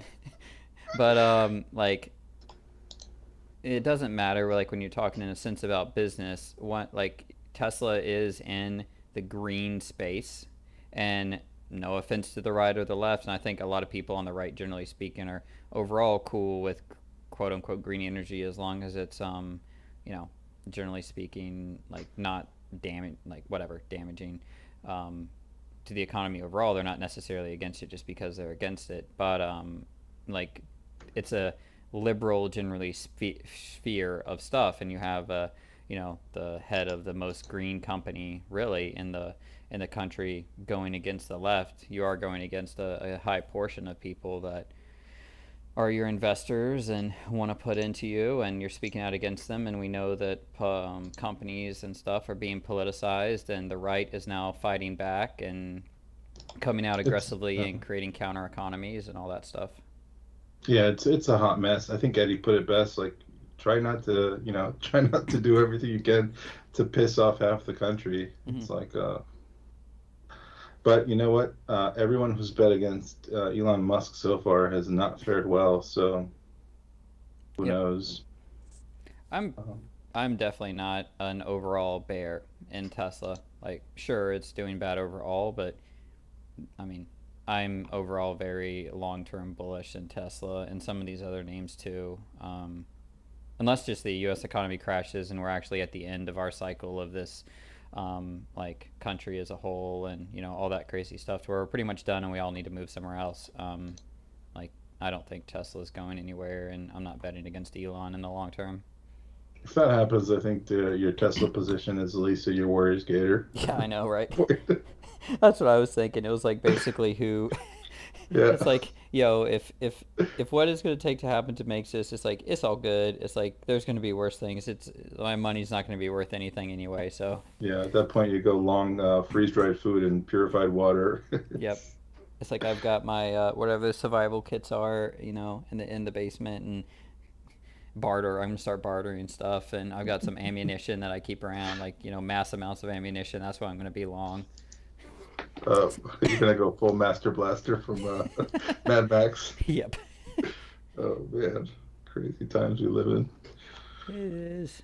It's fun though. It's we're all put in the position we're in for a reason, and I don't hate it. I'm glad that I am where I'm at. Yeah, for sure. It's just hard watching all these pension funds and people's life savings dwindle away. I heard something like 30 or 40% of all household wealth in the United States is in the market. So it was some crazy number like that. So, man, that's got to be causing a lot of pain. It's awful. And it looks like the Fed, there was an interesting piece in the Wall Street Journal just completely bashing Powell, saying, basically the Fed is sacrificing the market and investors in order to kill inflation. I don't think they're wrong. No, I mean you have basically a Fed that's a political entity making decisions based generally on that, as opposed to other things, people trying to keep their jobs and all this other junk. Yeah, I But mean, nobody. I'm not an economist. I wouldn't want that job, man. Imagine No, being dude. Jerome Powell every day, trying to figure out how to navigate this mess. Do you know what I would do if I was Jerome Powell? I would take the Ron Swanson approach. Go watch Parks and Rec. I'd be like, the market is a jungle and should not be messed with. We are touching nothing. Walk into a restaurant and order all the bacon. Yes. I go full Ron Swanson on everything. You know what's funny? Every friend I have, and even my daughter, they just call me Ron Swanson. This is such a good show. You just need the mustache, the really thick mustache. I know. That's funny, man. Crazy times. It is. And actually, the money's not lost. Warren Buffett and people said, like, oh, you lost your money. You didn't lose your money if you didn't take it out. Like, if you're investing in solid companies, it's like, yeah, they're going down. Yeah, we might have a year or two of stagflation, but where was the market in 2000 and, where's a yearly? Let's go to a yearly chart on some of these, oh, this is Tesla. This doesn't count.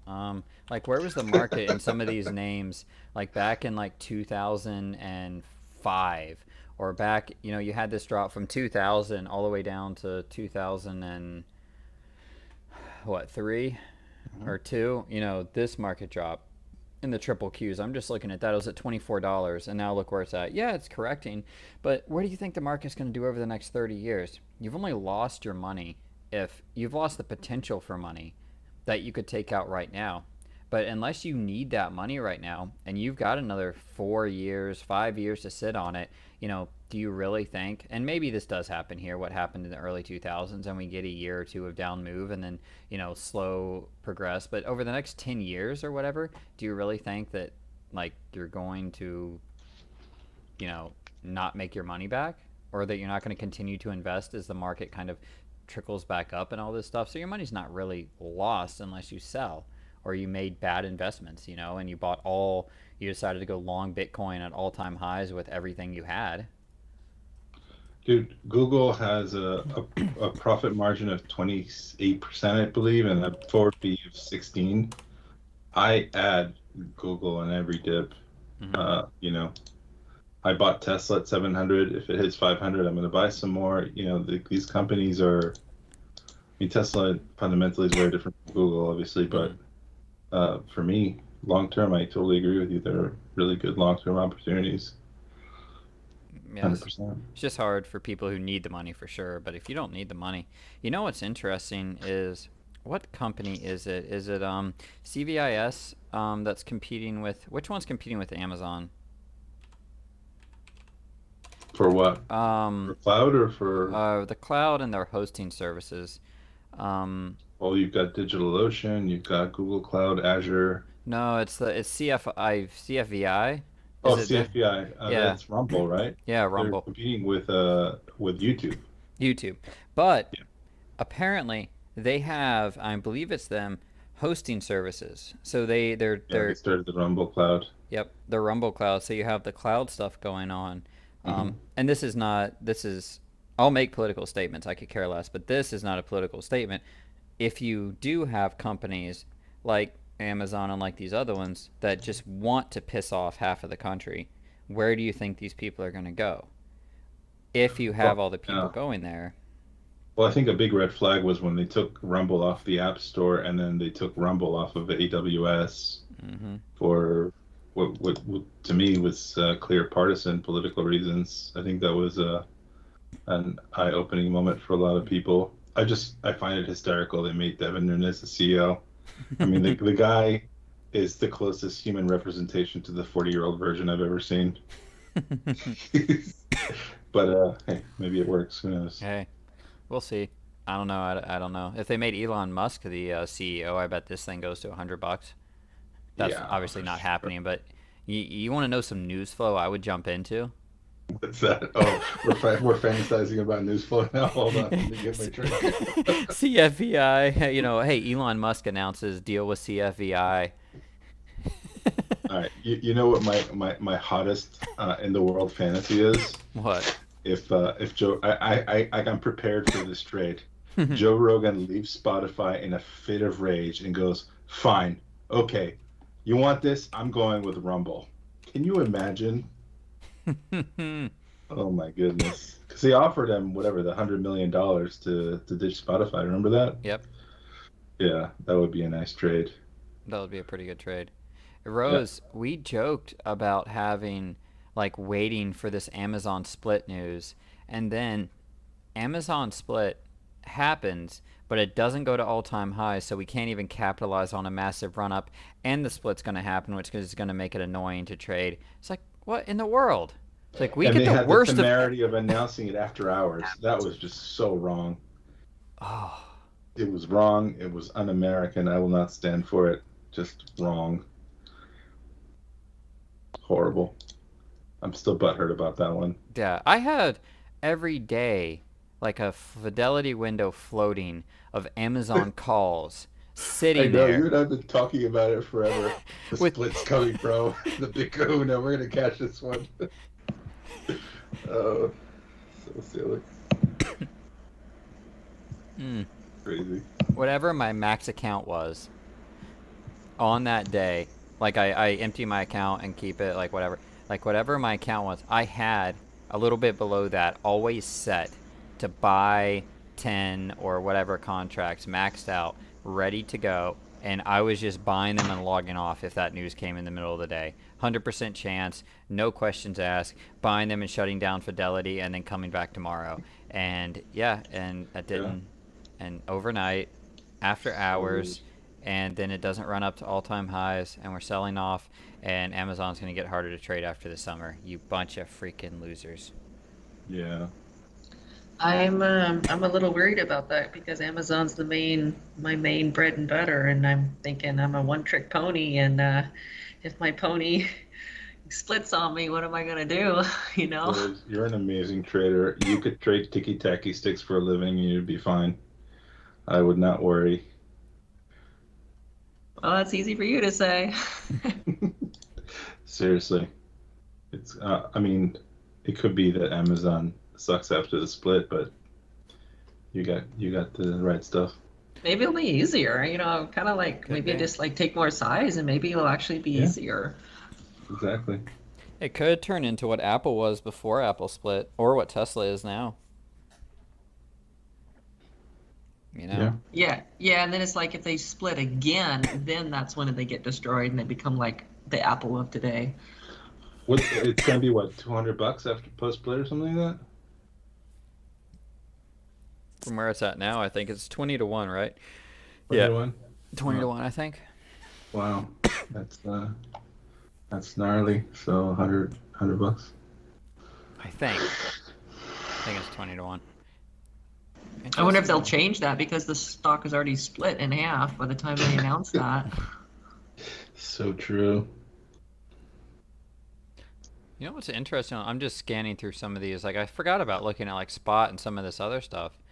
You know, they're at like all-time lows. Like they hit all-time lows in Spotify last week, Mm-hmm. and now we're coming off of it. We kind of had a hammer bar, and we actually broke out in Spotify. Check out Spotify's chart. Interesting. I mean, I'm not saying I'd long it, but just where it's at. And you've said before, never buy all-time lows, but I guess it could go to 0.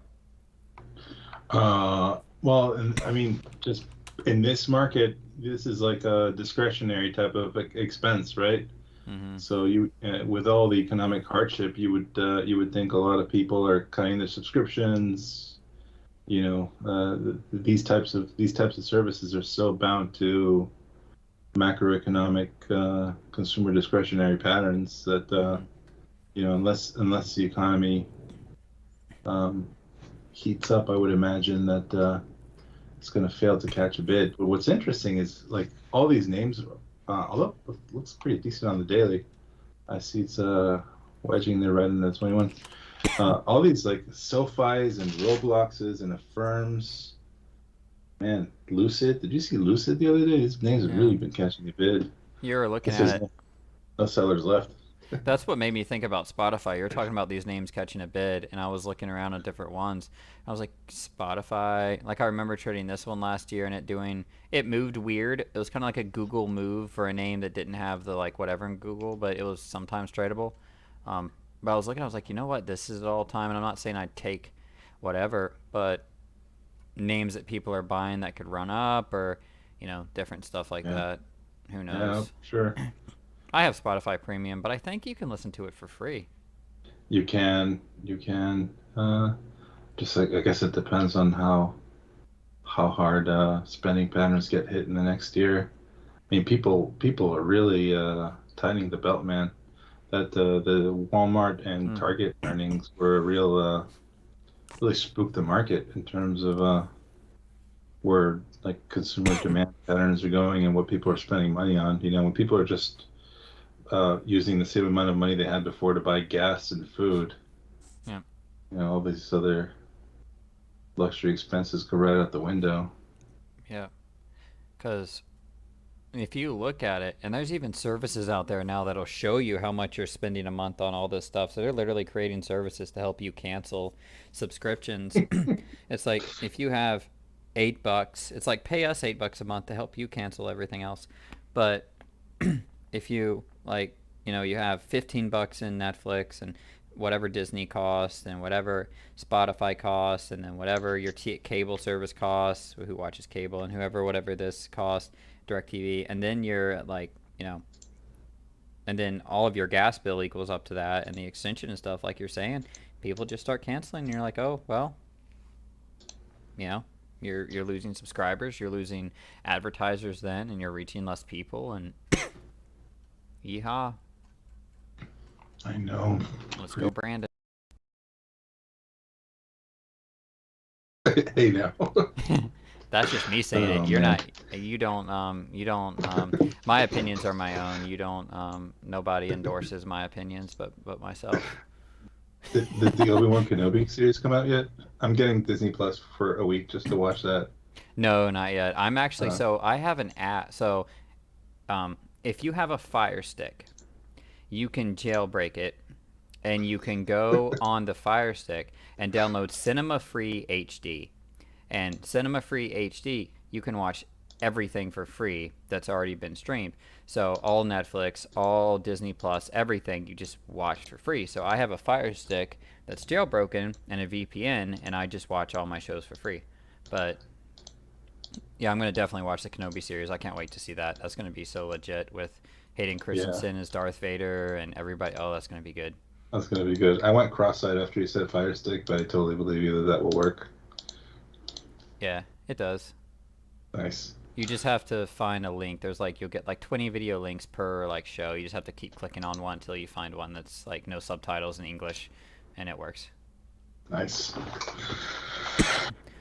Good times. Yeah. So I mean we've been going. I mean we just been chilling and talking. I don't mind chilling and talking, but it's midnight. It's midnight. Holy crap. Well, time flies.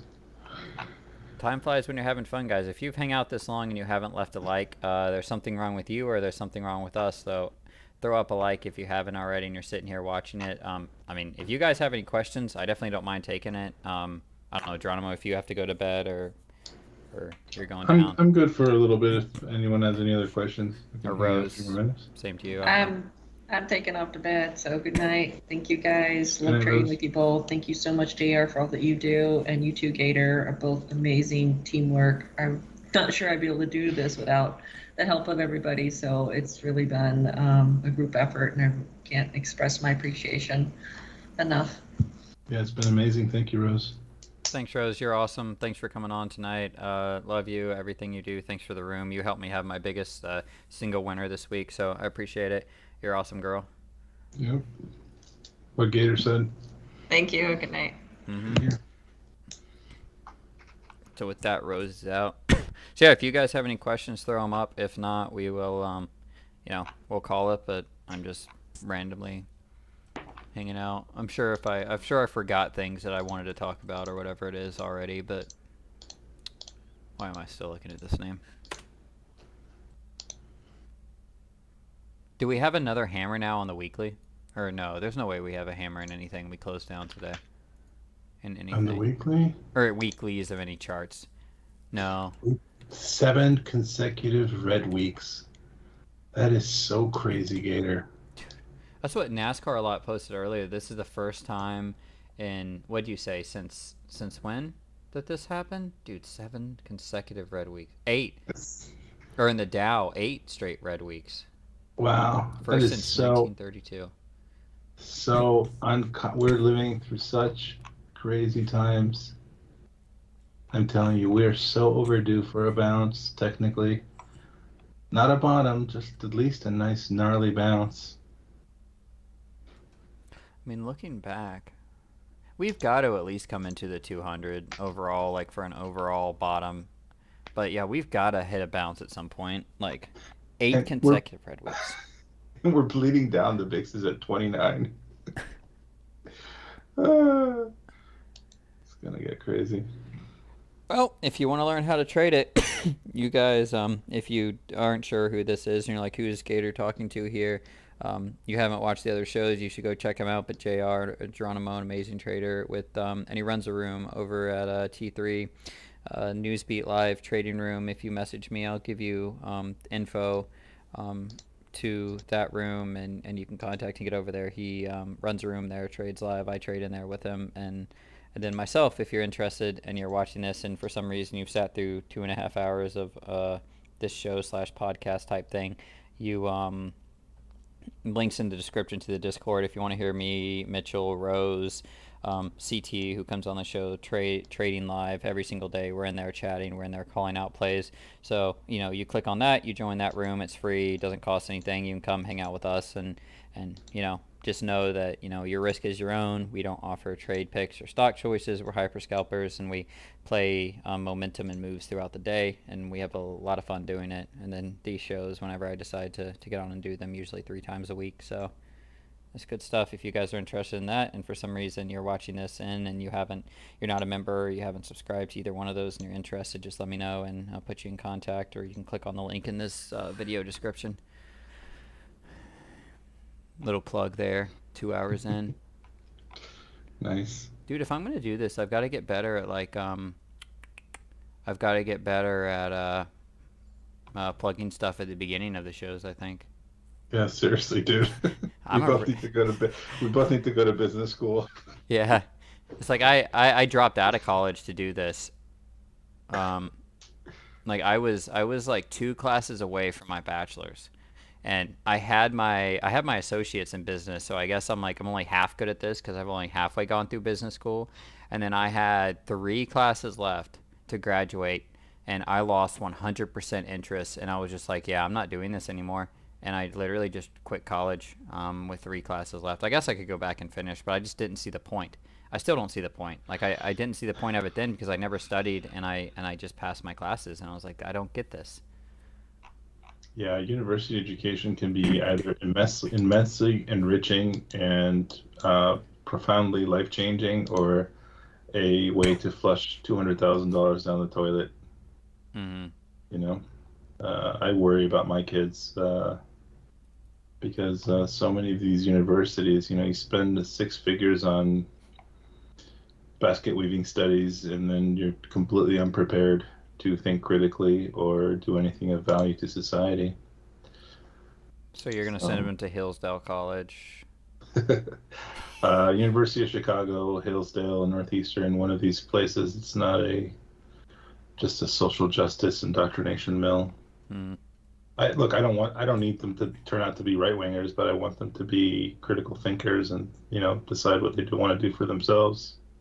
Yeah, critical thinking is different than being told what to think. If you send your kids to school, I'm with you, man. It's like you want your kids to be critical thinkers and to think through stuff. It's not coming out spouting the position of a right or a left wing like professor that they had. It's like, can you really think through the issues and tell me why that you think this way about this thing, or are you just repeating something somebody else told you? Well, what they're teaching you to do is to think in the prison of 2 ideas, right? Which is a very a very binary way of thinking that's very tribal and totally unproductive toward actually having a productive dialogue, whether it's political or business oriented. It's just not something I'm interested in funding. And I see it in public school now. It's crazy. Mm-hmm. My kids are half Russian Jew, half Syrian Jew. My wife is dark, so my kids are brown, and they get lectured about their white privilege in school. And I'm going like, listen, half my relatives died in the Holocaust. My children don't need to be called white oppressors and confess their sins. I mean, it's just getting totally out of hand. Mm-hmm. It's just weird times we live in. I know it comes from a good place, but we need to be able to have intelligent conversations and dialogue instead of just whatever's happening right now. I don't like like I have so many friends that don't talk to me on both sides of the aisle anymore, right and left. My left wing friends call me a fascist. My right wing friends call me a lunatic. Okay. Why can't you have your own ideas? Why can't you think critically and decide issue by issue? That's gone. If you're completely in either camp on every issue, then you're not an independent thinker. You're just like a cog in their wheel, as it were, or whatever. It's like you're not an individual, no matter what side of it you're on. And I obviously am, in case you guys didn't know, I'm like on the right wing of the issues on 98% of the things out there, but that doesn't mean I agree with the right on like most of their stuff. As a matter of fact, it's easy to make fun of the party in power. As soon as the other party gets in, you're just going to hear me trashing them because they're a bunch of morons too. Yeah, if you're a politician, you're generally not a friend of mine. Yeah. All these people useless. Like, what are the Republicans doing in Congress? Mitch McConnell, seriously? Like, Yeah. is he representing the needs of his constituents and working people? All these people, it's just a giant swamp of useless, corrupt people. It's the way it's supposed to be. I agree. I agree, Matt. But that's like how it is with. I mean, things are that way, and things are going to be that way. It is what it is. You have to learn to think critically about everything that you see and everything that you think. And I don't know. I don't think any of it's coming from a good place from some of them, but from But into. remember when you used to have no idea what people thought about politics? Remember how glorious that was? Yeah. And it didn't infect every aspect of our lives, and you were just cool with everybody. Dude, I want my country back. I'm so tired of this nonsense. What is it we want? It's like that's your identity now. It's like, well, which way do you vote or which way do you do this? It's like, what does that have to do with like, who you are or I mean, it does, but used to, it wasn't every single thing. Like you said, you could go forever. Like, I don't remember talking. I mean, I was a teenager, but like, and even after that, it's like I had so many friends in the military and stuff. Yeah. Like, we all liked guns, but generally speaking, like, apart from that, like, we didn't. Eventually, you would figure out what people thought because if you're around people all the time, but it wasn't like the defining characteristic of that person. Yeah, it's like we're judging everybody based on like, policy, like just like when do we all become political wonks? It's just so retarded. Well, you got to worship Um, something, and if you take everything, if you take, just in my opinion, you take God and everything out of it, and you have to have an yeah, identity. You don't have a cultural identity because we've destroyed our cultural heritage because it's all, racism and yeah, everything. And then you flip it's around. gotten nuts, man. Yeah, I don't know. Yeehaw. And we're just a couple of day traders that are doing our part. Exactly. Just another Uncle JR rant Yep. Dude, I love the on the JR. state of the Like, nation. I'm usually on my phone and on your show, so I can't like type fast enough to like bug you and encourage you on. I'm like, oh, and then by the time I'm starting talking, the app is messing up, and then all of a sudden it's like I can't like say stuff that's just gonna like get you going on a rant. I'm like, no, this doesn't I fit in the. know for a fact that he's like rolling his eyes like half the day going, "Oh my God, I can't believe you said that out loud." It's like you're gonna get so many mean emails. I'm gonna get fired so soon. Dude, Great. I've come so close to just starting going like sometimes for fun in chat, like just throwing some memes and some other stuff your way, just to give you the chance. In case you want to No. take a swing, I was just gonna throw you some toss ups and be like, hey, here you go. Like, take this one just to piss some, just to have fun and piss people But the off. thing is, I just want people to stop talking about politics. I just Same. want people to just be nice to each other. It just doesn't happen. It's crazy. It's fun. It's fun to mess with people though. It is. You're an agent provocateur for sure. Sometimes. With my memes. That makes me a millennial. It's like, you know what? I don't have good thoughts or whatever, but it's like, there are funny pictures online I can find and post really, really quickly. I know you're like you and Eddie, dude. You're like quick dries. You're like the Billy the Kids of memes. It's unbelievable. I've just practiced like in the VTF. It's like when I'm bored and I go through different pictures of things that I know and conversations that can happen. So I'm like, oh yeah, this is a good one. So whenever something comes up, it's like I know. It's kind of like back when we used to trade news flow. And we Yeah. knew, like, you knew the names. It was like Beyond, Vuzix, DGLY, like some of these names, and you knew the news was going to come out that day, and you wanted to play it. You practiced typing them in, so you were ready to go. It's like there are Totally. meme keywords that I have practiced typing in during the day, so I'm ready to go when you start saying stuff. So it's like, boom, here we go, click. He's got a lot of time on his hands. The market's choppy sometimes. I got to do something. Oh, bro, I hear you. It's a good way to avoid overtrading for sure, man. It is. It's like I want to see what memes that the VTF has that I can post. But then I also don't want to get you in trouble by going like full. Yeah. I'm easy to trigger. I just want people to love each other and leave each other alone, basically. Mhm. Is that too much to ask? Kumbaya, my lord. Exactly. I'm a kumbaya kind of guy. I saw, yeah, Rose. I agree with what you. I agree with your post. Dude, I'm gonna just get a button that says what Rose said, because she's right on, man. 100%. Hmm. Totally. Yep. We've lost that ability, unfortunately, for some reason. It's kind of like a marriage. And this is, I mean, we're off topic, and we're 2.5 hours in, and no one's asking us trading questions, so we're just talking because, I don't know, it's just a podcast basically.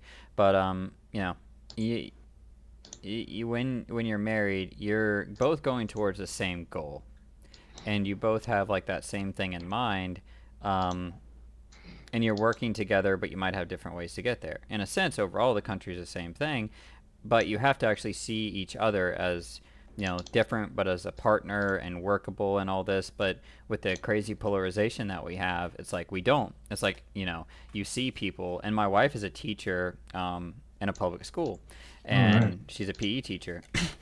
And when Trump was elected, the guidance counselor at her school came in and like, who the F are these like conservatives? They have their heads so far up there, and there's like, there's several conservative teachers in there, and they were all just looking at each other like, well, we all voted for him. And then there was just like this crazy, like this just hatred, and on both sides, but of the other side. And when you get that way, it's like you just don't see people who see Yeah. things different than you as like human beings. They're like As literally the Americans. enemy. Yeah, it's really sad. People stop seeing each other as Americans and start seeing each other as parts of a tribe. Dude, America is the greatest tribe that's ever existed. We are the back-to-back World War champions. We are the cradle of human innovation, the greatest experiment in liberty that's ever occurred. We should be proud of that. We shouldn't be beating each other over the head over pink hats and wedge issues and all this nonsense. It just makes me very sad. I come from generations of persecution. I was almost this is kind of kind of gnarly, but as a baby I was almost executed along with my mother. Hmm.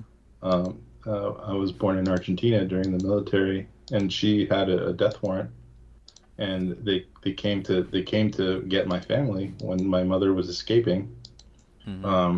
And we narrowly escaped execution because they were looking for a woman with long hair, and instead they saw a woman with short hair and a baby, and they just passed her on the hall. And she heard them knocking onto the door. Hmm. So you appreciate the relative safety, comfort, and rights we have in this country, and I certainly appreciate them immensely. And people don't think that could happen here, but it can definitely. Who was it that said, and you're smarter than me, so you'll remember this, that freedom is never like more than it was Reagan, that freedom's never more than a generation away from going away or from being snuffed out. And if you really think that overall, that if you don't respect the overall Winston freedoms Churchill said that, right? Did Churchill say it? He probably did. Yeah. What a giant. What Yeah. a giant man. And you have that, and then you forget that, and you take it for granted, and the reasons that you have that and you take it for granted, it can go away. It can fail. We're not invincible.